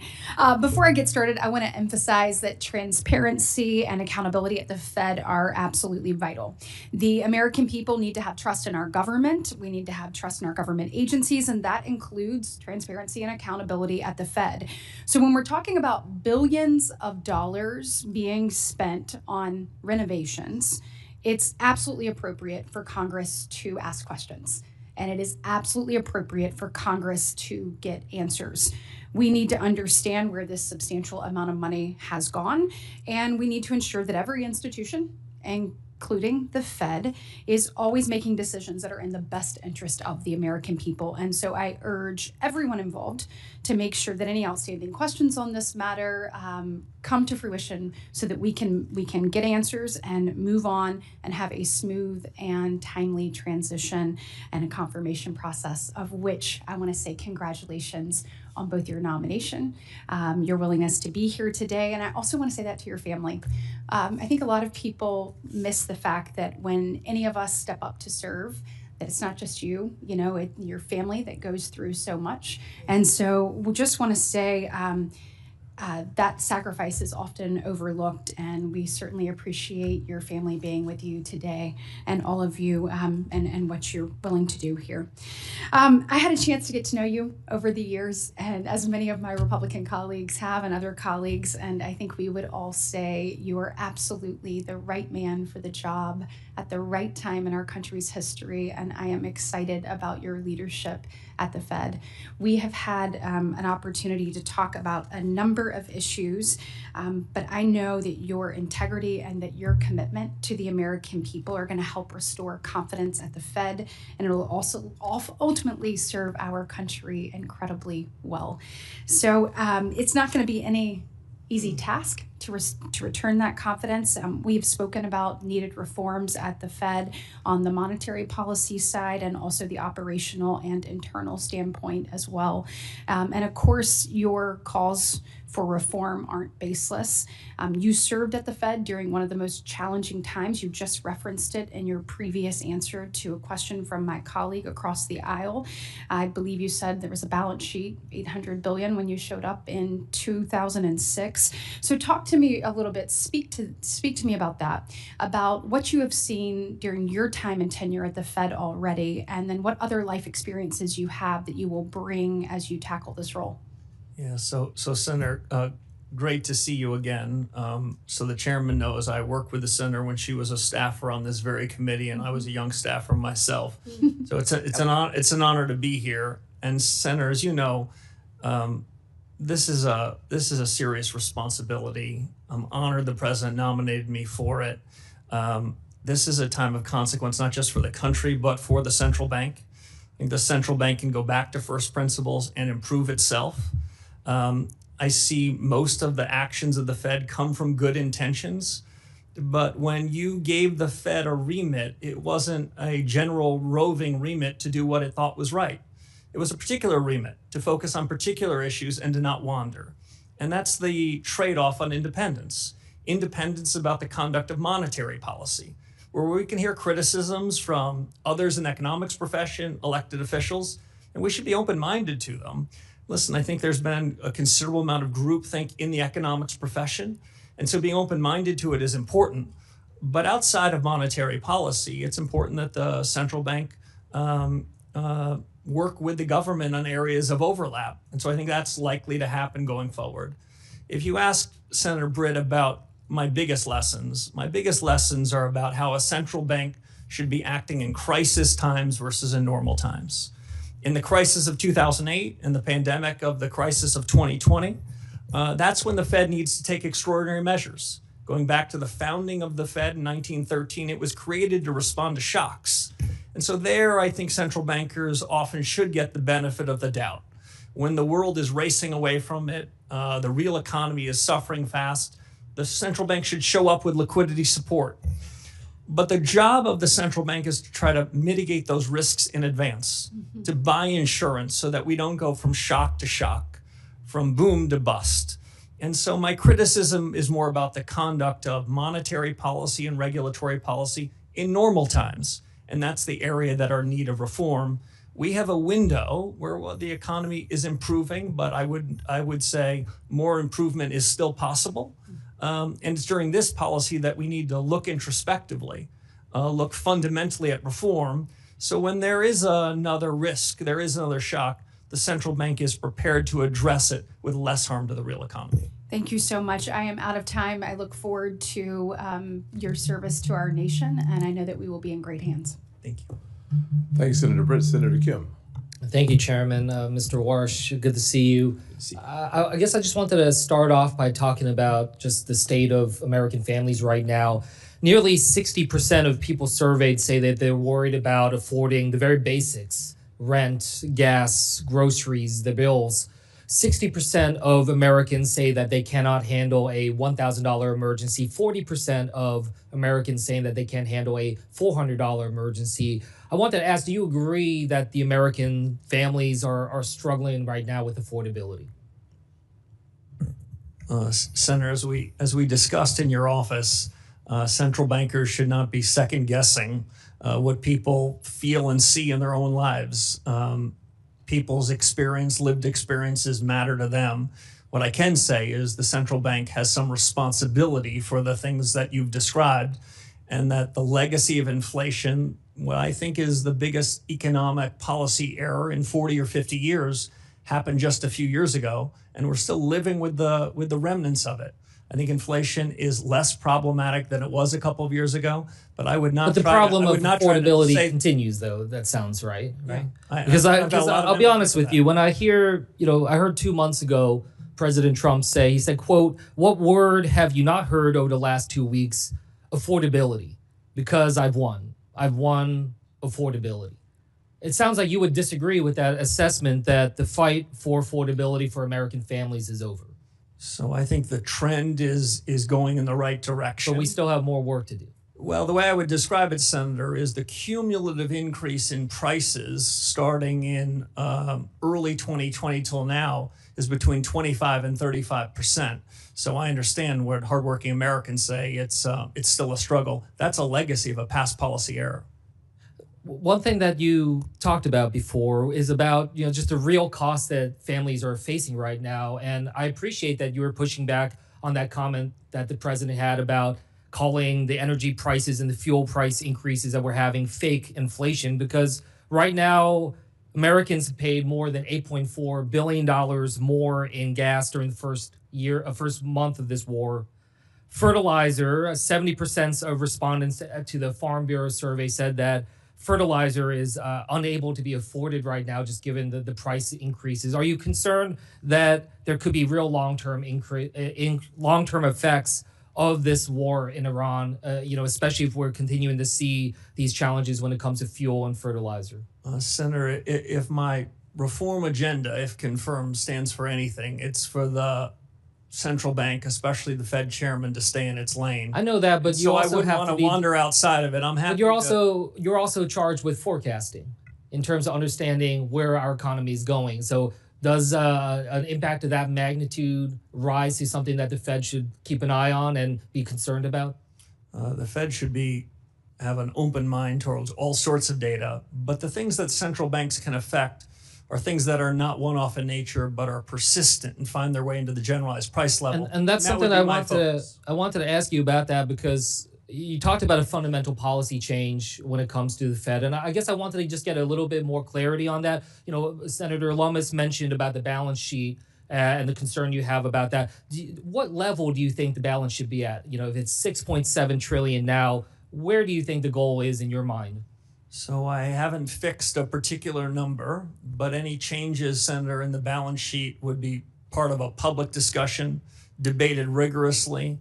And if and when the central bank comes to a judgment about a new balance sheet policy, which I hope the central bank would, it would be described well in advance. As I mentioned, it took 18 years to create this balance sheet problem, and we won't be able to fix it in 18 minutes. And so that's why I think deliberation here is important. But it suffices to say it should be smaller, and at least as important, it should not be holding long-term treasury assets as if it's the fiscal authority. That's when it gets into politics. I appreciate you saying that it's important to be able to have that public discussion. I mean, one thing that's come up as I've been engaged with different experts is concern about rapid reduction. If you are moving in that speed, it could generate a number of concerns, including upward pressure on long-term interest rates. So I guess I just wanted to check, do you share that concern? As you are thinking about how to reduce it, do you also understand, though, that there are concerns about rapid reduction in the speed with which you're trying to go down? Yes, Senator, and that kind of regime change would have to be deliberate, well orchestrated, well choreographed, and well described, so that unnecessary upset are not done to financial markets as we go to a policy regime change much more focused on interest rates. With that, I'll yield back. Thank you, sir. Senator Ricketts. Thank you, Mr. Chairman. Thank you, Mr. Warsh. It was great to see you in my office. Thanks for coming by. I want to continue to talk about inflation because it is something that is incredibly important. I think you share the view that inflation is a silent tax on American households. Is that accurate? Senator, it's accurate. It's the most regressive tax that anyone in Washington could come up with. If you were trying to do the most harm to the least well-off among us, inflation would be the way to do it. Yeah, and my colleagues on the other side of the aisle have been talking about that. And I note, at least I don't recall, that they ever talked about that during the Biden administration. Because it was during the Biden administration that we saw this record inflation, this 40-year-old high inflation. And yet my Democrat colleagues were silent about it back then. Now they want to talk about it. But of course, American households were hurting back then as well. Inflation was caused by President Biden's reckless policies and reckless spending. Let's look at ARPA, a partisan bill that was passed by the Democrats, which cost taxpayers $1.9 trillion. When ARPA was passed in March of 2021, inflation was at 2.6%. Inflation quickly accelerated. It was over 5% by May, June, and July, and by the end of the year, December, it was 7%. Does federal government spending have anything to do with inflation, Mr. Warsh? Senator, as we talked about in your office, my view of inflation is a bit different from some. I don't think inflation comes about when the economy grows too much or hardworking Americans get an increase in their wages. I think inflation comes about when the government prints too much, by which I mean the central bank, and broadly speaking, the government spends too much. And so we're spending too much money, and now we've been cleaning up their mess ever since. I will also note the Republicans have been taking efforts to reduce the deficit. I think year to date it's down about 10.6% from where it was last year. And this is why it's so important we get our spending under control. I think you also talked about the balance sheet. And one of the things about the balance sheet is that I think if I hear you're saying it's too big, and it benefits people who have financial assets. But if you don't have financial assets, you haven't seen the benefit of a large balance sheet at the Fed. Is that accurate? Senator, it's broadly accurate. When the large balance sheet was created in the 2008 financial crisis, the agreement between my colleagues and I was that we would only use this in an emergency scenario, because the transmission mechanism for a large balance sheet, it goes two ways, through signaling effects and through asset prices. Now, at the time of the financial crisis, financial asset prices were down 60 or 70%. And so it was understandable. Interest rates were at zero. But in the ordinary course, the central bank, an independent body, should not be adopting a set of policies that have that kind of distributional consequence. That's why interest rates are a better way to be setting monetary policy. So if I don't want to put words in your mouth, but just what I hear you saying is let's reduce the size of the balance sheet, because that benefits maybe half the American population. And then let's focus on interest rates and inflation so we can benefit all Americans. So that if we take interest rates down, that benefits all Americans. You said it gets into the nooks and crannies. That if we get inflation under control, that is how we benefit all Americans. And the size of the balance sheet has only benefited some Americans. So what you're really about is trying to change a policy at the Fed that has really benefited under the last administration people who have lots of money, actually not just the last administration, the previous administrations, but you also want to make sure we get off of the inflation. I mean, during the Biden administration, we saw 4 years in a row of declining real wages for American households.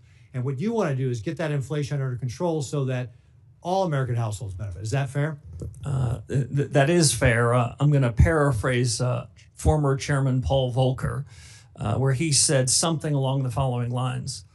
You would need to have a PhD from an elite institution to believe that inflation doesn't have something to do with money. Okay, great.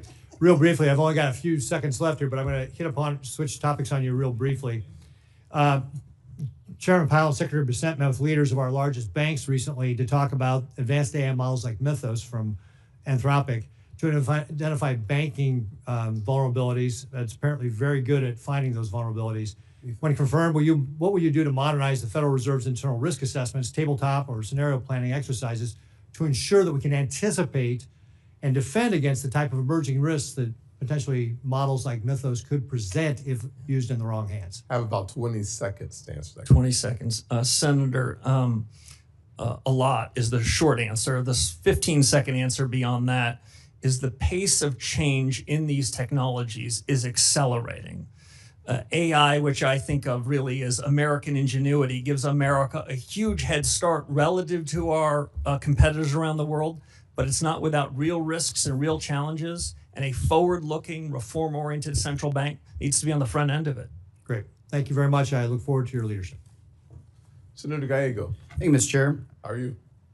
In a 2019 interview with Bloomberg, you said monetary policy is important not for the decision it makes, but for reasons it gives for the explanations. Mr. Warsh, the Federal Open Market Committees, or that the Fed sets U.S. monetary policy through interest rate decisions at those meetings, do you commit to maintaining the current practice of holding a meeting at least once every 8 weeks, yes or no?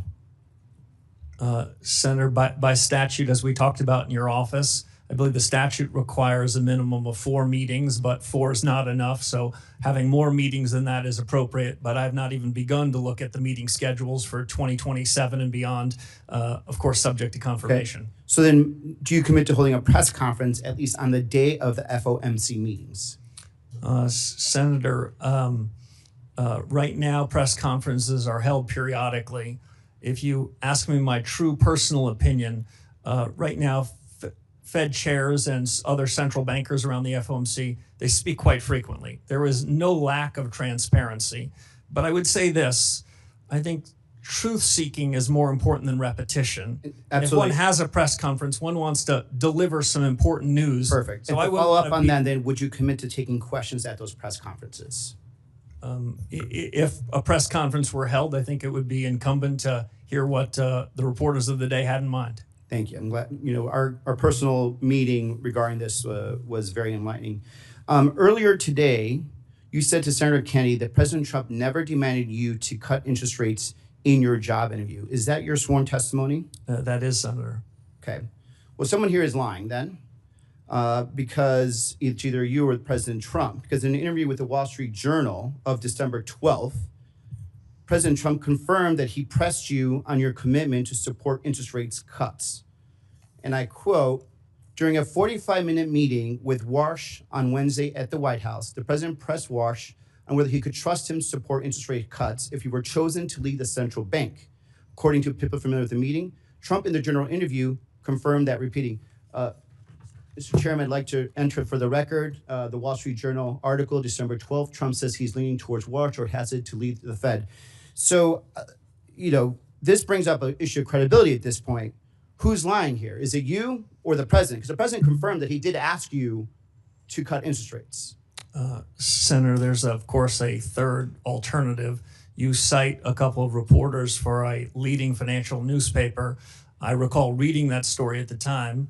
Did you issue a correction? I think those reporters either need better sources or better journalist standards. Did you ask for a correction?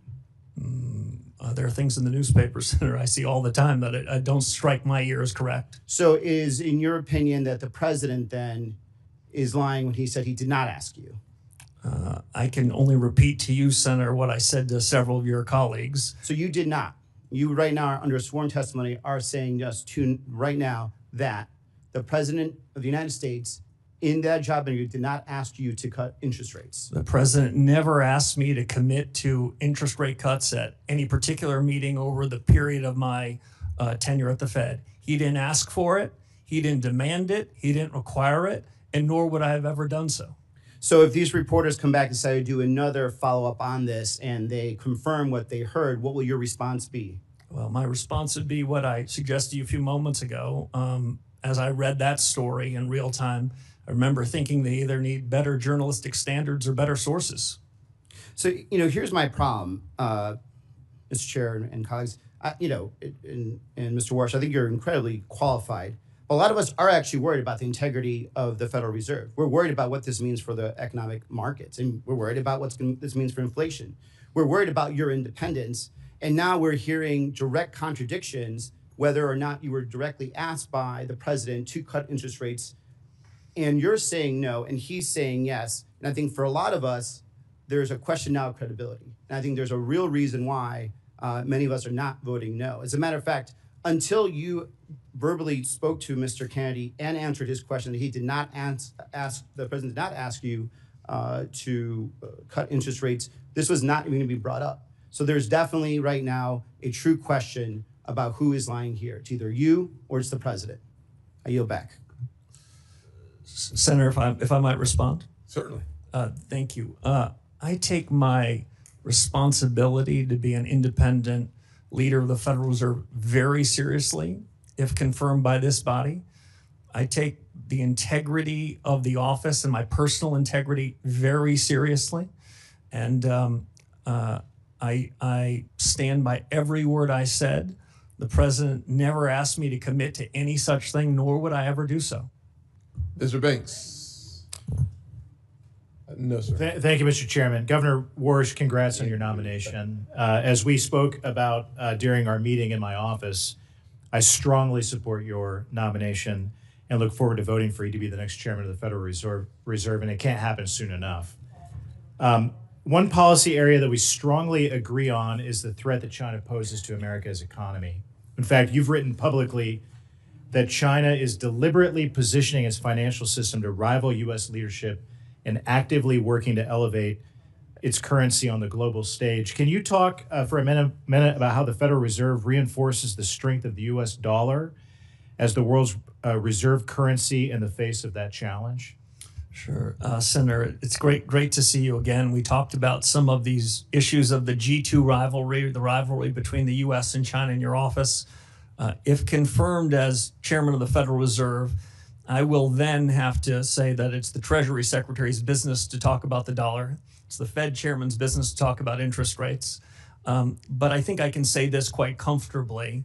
The dollar is the linchpin of the global economy. The United States and the Federal Reserve is a beneficiary of the strength of the dollar. The U.S. financial system is the most important financial system in the world, and the central bank's been charged with really important responsibilities in overseeing it and supervising it. There are risks to the U.S. position in the world, including economic. The economic statecraft agenda led by Secretary Bessent and Secretary Rubio is an important one.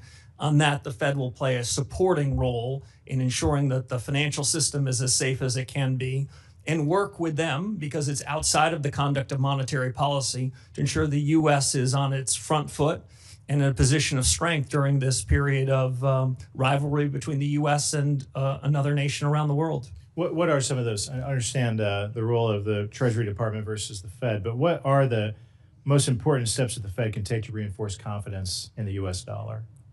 Deliver stable prices, Senator. Deliver an economy that improves from here even further, where real take-home pay moves up, where inflation falls, and the U.S. economic growth potential is the best in the world. I mentioned earlier, Senator, something that I really do believe. AI is a testament to American ingenuity. The United States is the best positioned country in the world to take advantage of it so that the U.S. economy, U.S. workers benefit from it. That the U.S. is in a better position than anyone else, but it's filled with challenges, geopolitical challenges, technology challenges. So the sooner that we can hit the ground running on reform agenda, the better. You wrote in an op-ed in 2021 in the Wall Street Journal that I recommend everyone reads. It's one of the reasons that I wholeheartedly support you, because of it says a lot about you in this op-ed. But you talked about how the PRC is actively promoting its digital yuan currency with the explicit goal of creating an alternative payment system that sidesteps U.S. sanctions. You've been very clear that China's not playing by the rules. China is buying over 80% of Iran's sanctioned oil in Chinese currency through Chinese banks, completely outside SWIFT. The Iranian government says it is charging ships to transit the Strait of Hormuz and collects payments via crypto and Chinese currency. What tools does the Federal Reserve have to defend the dollar's role as countries route payments through the Chinese financial systems to do business with Iran and other adversaries? Yeah, Senator, thank you. As we talked about before, monetary policy is independent. But outside of monetary policy, the Federal Reserve can be working hand in hand with the rest of the government. The Federal Reserve is independent inside of government, not independent of government. What the U.S. can do with respect to the dollar is have a more robust payment system. The Fed has a number of payment systems that most financial participants in the world use. I would say they all are in need of substantial reform. There's a system called Fed Now, which some describe as Fed Yesterday.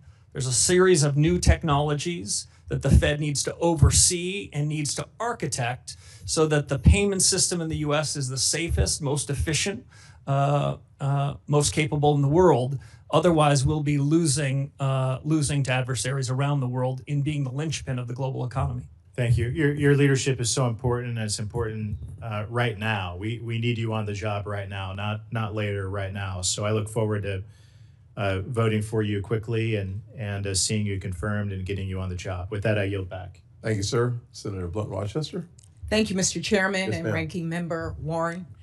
Also, thank you, Mr. Warsh, for taking the time also to meet with me earlier this week. I share many of the concerns of different committee members about us kind of putting the cart before the horse. And in one regard, it is the whole issue of independence of the Fed. And I know you have made commitments both in your testimony and here today with us in the process of watching the president tried to fire Chairman Powell as well as Governor Lisa Cook. It really raises a lot of red flags for us. Even Justice Kavanaugh said that no president has fired a sitting governor in the 112-year history of the Fed, which was structured to be independent of day-to-day politics, and that it would weaken, if not shatter, the independence of the Federal Reserve. There are a lot of questions here today as well about both ethics and whether or not all the paperwork is in, and even Senator Warren's question about, selling of the assets and whether they will be transparent is something that's important, again, to ensure confidence. And so I shared some of those concerns with you in person when we met, and I share them here for the record. I did have a question. I want to focus on AI, but I did have a question beforehand that I wanted to clarify. You mentioned your desire for reform as well as regime change at the Fed. Could you just clarify, you didn't mean removing the regional bank presidents whose 5-year terms were just restated and re-upped in December? Senator, I meant policy regime change. Got it. So for the record, we're not looking at regime change for those 12 board presidents. I want to jump to AI because it's probably one of the number one issues that I hear about in my state. I'm former Secretary of Labor in Delaware. This is something that I asked Chair Powell when he was here as well about. A lot has happened in a year. And one of the things you have characterized this as the most productivity enhancing wave of our lifetimes, past, present, and future. You have described it as structurally disinflationary, and that central bankers must make a bet. I'm in the camp with Senator Kennedy. I'm concerned about us making a bet on something that we know. You've said it, Chairman Powell said it. We don't have the data to even understand yet. And so my first question is, what happens for policy if that surge doesn't materialize as expected? Yeah. So, Senator, I enjoyed our discussion. I think the essential elements of a new policy for the Federal Reserve is to get access to better data and to dig deeper into the productivity possibilities that can come out of this new investment wave. Today we call it artificial intelligence. 2 years from now we're going to call it business CapEx, and 3 years from now we're going to call it just ordinary business. I think it has two important effects on the conduct of policy. I don't claim to have perfect knowledge of how any of these are going to go, but I do have an intuition that the pace of change is accelerating. I'm sorry, Senator, go ahead. I was just going to ask, how much of your view on interest rates depends on those productivity gains showing up quickly? Yeah, so I think it has two elements. One is the increase in capital expenditures to build data centers and the rest. That will have an effect on demand. That will increase demand. My guess is a few tenths of 1%. But on the supply side of the economy, to increase the potential output of the economy, that could be considerably bigger. We don't know that. We can't bank on that. But considerable work needs to be done by the Federal Reserve in evaluating this productivity wave. As I said before, monetary policy works with long and variable lags. So you have to make some informed judgments. And unlike other people in office, if the judgments are wrong, you've got to call the flag on yourself and correct them. Well, I think there's been a lot of conversation here about concerns that in your record, in your history, you have been hawkish on inflation rates and keeping them low. And now we're looking at AI. What I don't want to see is us use AI as an excuse. Yes. For making good policy. Too much depends on it. Too many families' lives depend on it. And in our conversation, I also talked about the fact that I know Wall Street is going to be okay, but who we're concerned about as well is Main Street. Yeah. Thank you. I yield back. Thank you, Senator. Senator Kramer, you are recognized. Thank you, Mr. Chairman. Thank you, Mr. Warsh, for being here. Thanks for stepping in the gap. Thank you.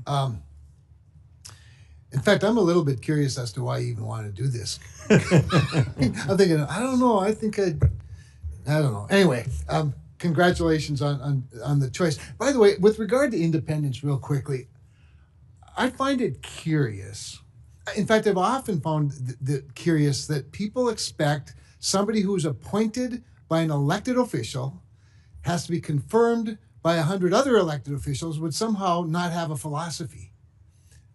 That's what I hear sometimes. Like, why don't we, speaking of AI, we should just have an AI Fed chairman. That way it'd be completely neutral, right? Other than the people that put all the information in the algorithms. Anyway, that said, I think we should not forget that it would be common for a president who believes that interest rates should be lower to want to nominate somebody who has expressed that maybe interest rates could be a little lower, as opposed to the quid pro quo that's being accused of today. So I'm just grateful you're willing to do it. By the way, the other thing about independence that strikes me with regard to the Fed, do you have any idea how often an interest rate decision by the Fed is a 12-0 or a 10-0 vote? Do you have a sense of it? I do, Senator. I'd say over the last 15 years, decisions have been unanimous or near unanimous. As I said to one of your colleagues earlier, I prefer clean memos and messier meetings, and there's nothing wrong with a divergence of opinion. These are very hard calls. Thank you. I don't know when diversity became a bad thing in a room of thinkers, particularly with staggered terms. The other thing, none of this was in my mind that long ago, but the other thing that strikes me is you do have a lot of experience. This is your 20th anniversary, or at least your second anniversary. Have your thoughts changed much or evolved over those 20 years of experience in various areas, not to mention your research and your intellectual and academic writings? I mean, have you evolved a little bit? Absolutely. I'll make 3 points if I can. One is it is essential for the chair of this organization to be open-minded to new ideas. The world is moving fast. The mistake that's common in the economics profession, which Secretary Schultz once described to me when I was telling him that I was thinking about pursuing further studies, he said, it's fine to get a PhD, but make sure that's not the last day you were learning. Too many people in the profession go back to what they learned 30 or 40 years ago. We've got to be open-minded. The world's changing and the facts are changing. To the characterization I heard from some of your colleagues about did my opinions change? My opinions change when the facts change. When interest rates are at zero and the balance sheet is growing and the economy is booming, well, relative to that, I will say I sounded hawkish. In 2018, when the Federal Reserve pushed to raise rates into a financial market meltdown and economic weakening, I said that was a mistake. That was dovish. I expect to have a divergence of views based on the facts on the ground. And if I could just answer one other question you asked about why I want to do this job, I would say I've lived the American dream. I've been the luckiest, most blessed, fortunate person with the greatest teachers. I was a kid from upstate New York in public schools, and I had an opportunity to serve after 9/11. I was walking with a friend of mine who happens to be in this room away from a building near the site of the tragedy. I was walking up Fifth Avenue, and I thought to myself, what am I doing? And so I committed myself to public service then. I did 10 and a half years of public service. I've been grateful for 15 years in the private sector where I've been able to practice my discipline, think anew about things. And the call to service struck again. I'm honored to serve if this body will confirm me. Excellent. I do find it curious that so many people seem to be hung up on the fact that you've been successful even while doing in between bouts of public service, probably a better way to put it. I'm not wealthy, never have been wealthy, and I'm not sure I have much potential to be wealthy, but I have nothing against people who are. That said, real quickly, I do want to talk a little bit about debanking. That hasn't been talked about a whole lot, but speaking of institutions that are dug in, I think there's out of the 22,000 people, there are a lot of them that sort of still believe that reputational risk should be a factor, that reputational risk could be based on out of favor industries. Can you give me a sense of how you plan to attack that, if you will? Politics have no place, not just in monetary policy, but in supervision and regulation. Yes. If central bankers should stand for anything, it's to resist fads, resist trends, call balls and strikes. That's exactly what I would intend to do. I lean hard yes, Mr. Chairman. Thank you, sir. Senator Alsobrooks. Thank you. Good afternoon, Mr. Warsh. And thank you for meeting with me last week. In August of 2025, President Trump tried to fire Fed Governor Lisa Cook for unsubstantiated allegations widely believed to be politically motivated. Thankfully, both a federal district court and the D.C. Circuit Court of Appeals ruled in favor of Governor Cook, preventing her from being fired while the investigation proceeds. This is a landmark test for independence. Now, Supreme Court Justice Brett Kavanaugh said allowing Cook's firing to go forward would weaken, if not shatter, the independence of the Federal Reserve. So I would like to ask you, will you commit to defending Governor Cook's tenure as Chairman Powell has done? Senator, it was a pleasure to meet you in your office and spend time with you. As I said to you then, I'll repeat here to the broader committee. If I stand for anything, it's the Fed should stay in its lane. As I understand that matter, it's pending before the United States Supreme Court. I think it's inappropriate for me to weigh in on that, especially because in the event that I am confirmed, I could be a party to that matter.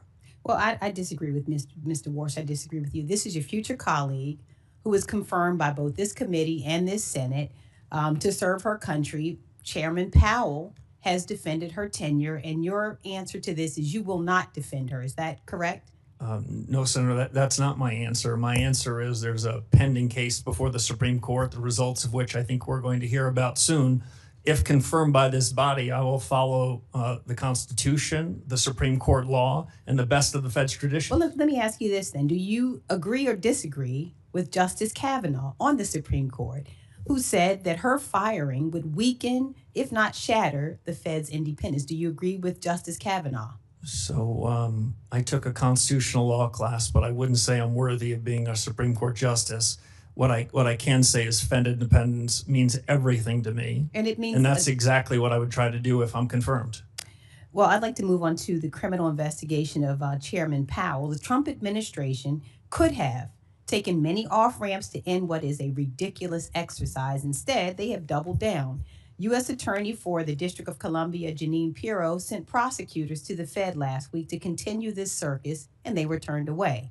Chairman Powell has said that the administration's investigation is not about any testimony or the renovations of a building, calling these arguments pretext, and he said that the threat of criminal charges is a consequence of the Federal Reserve setting interest rates based on its best assessment of what will serve the public rather than following the preferences of the president.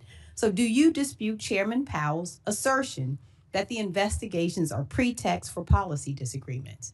Senator, as I said with respect to the other case, this is also pending before the courts. I have a ton of confidence in the court's ability to make a final resolution. I'd abide by any judgment of the courts and would follow that judgment in the best of the Fed's traditions. It's difficult. Let me just ask you another question instead. Just a few days ago, bless his heart, President Trump called Chairman Powell a stubborn, incompetent person who he said suffers from Trump derangement syndrome. Now, can you say before this committee that you disagree with this characterization? Yeah, my disagreements with Chairman Powell are about policy, not about personality or personnel. Okay, let me ask you another question about the president. Now, my colleague a moment ago said to you that the president, you said the president has never asked you about lowering interest rates, and you said he never specifically, is the word you use, demanded that you decrease interest rates. Well, did the president generally suggest this to you as well? You know, in my recitation to your colleagues, I wasn't trying to be clever. The president never generally or specifically instructed me, suggested I should commit to any interest rate path whatsoever. Okay, let me go to another point. So if the Senate does not confirm you by May 15th, the president may inject more financial chaos into our economy by illegally attempting to remove Chairman Powell and installing someone else until your confirmation. Now, the law is quite clear here. If there is a vacancy, the current chairman continues to serve as chair pro tem until the Senate confirms a replacement. But the Trump administration is gearing up to fight this assertion. And I expect every financial leader and reporter is watching your words right now, which can move markets. So I'd like to give you an opportunity to reassure them. Do you agree that the law requires the current Fed chair to continue serving as interim chair while this replacement is confirmed? So I haven't been advised on that. I will say this. I was a summer associate for 8 weeks at a law firm, and that was the extent of my legal career. I'm certainly Okay, not capable of defining whether the Vacancy Act applies to the Federal Reserve or not.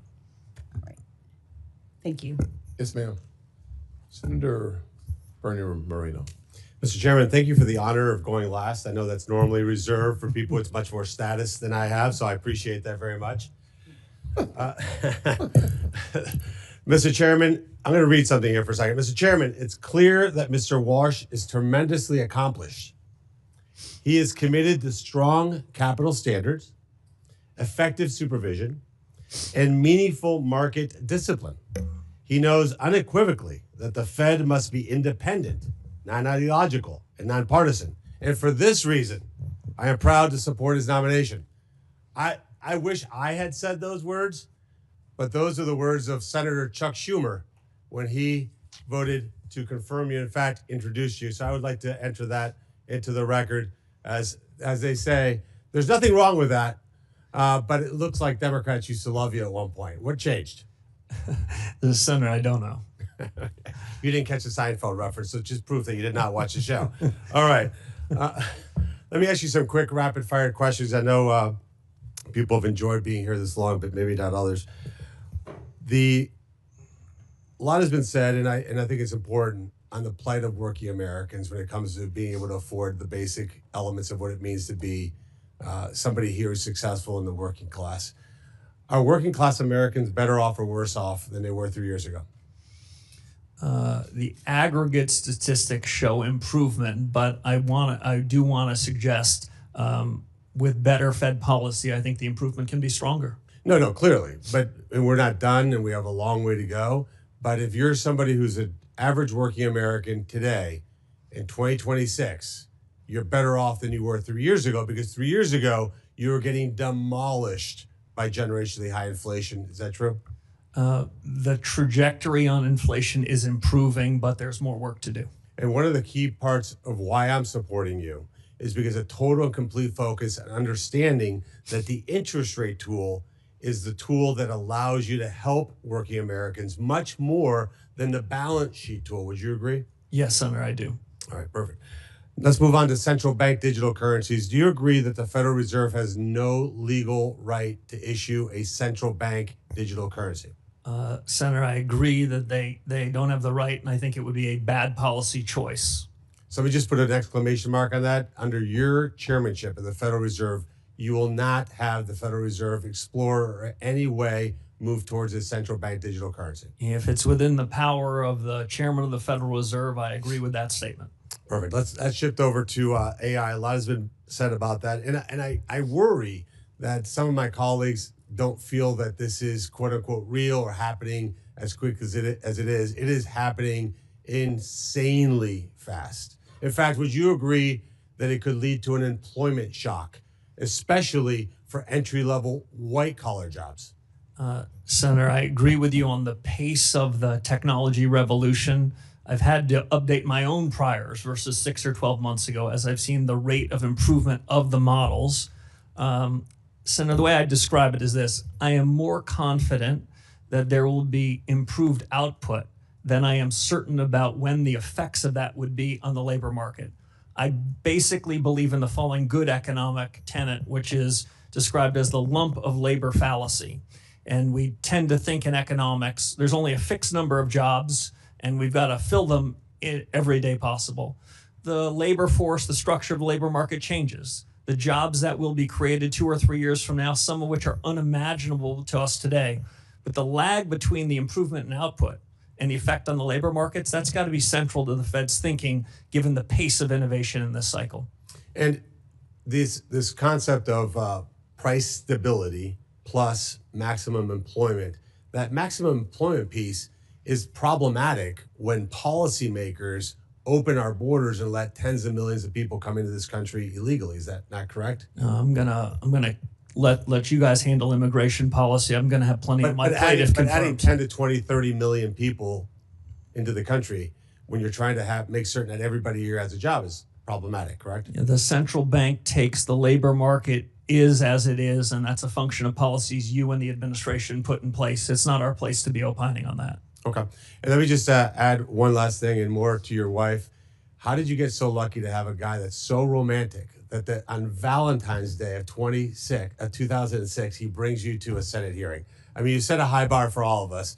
Look, I'm going to ruin the suspense for everybody. You're going to be confirmed.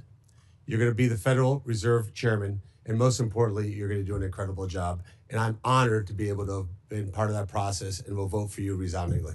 Thank you, Senator. Well, that concludes the question and answer portion of today's hearing. I'd like to thank our nominee for testifying before the committee today, and thank you for your willingness to serve our country. For senators, all follow-on questions for the record must be submitted by tomorrow, April 22nd at noon. And for you, the witness, please respond by Thursday, April 23rd, 1 p.m. to the written questions you receive in order to facilitate this committee promptly processing this nomination when it comes. With that, this hearing is adjourned.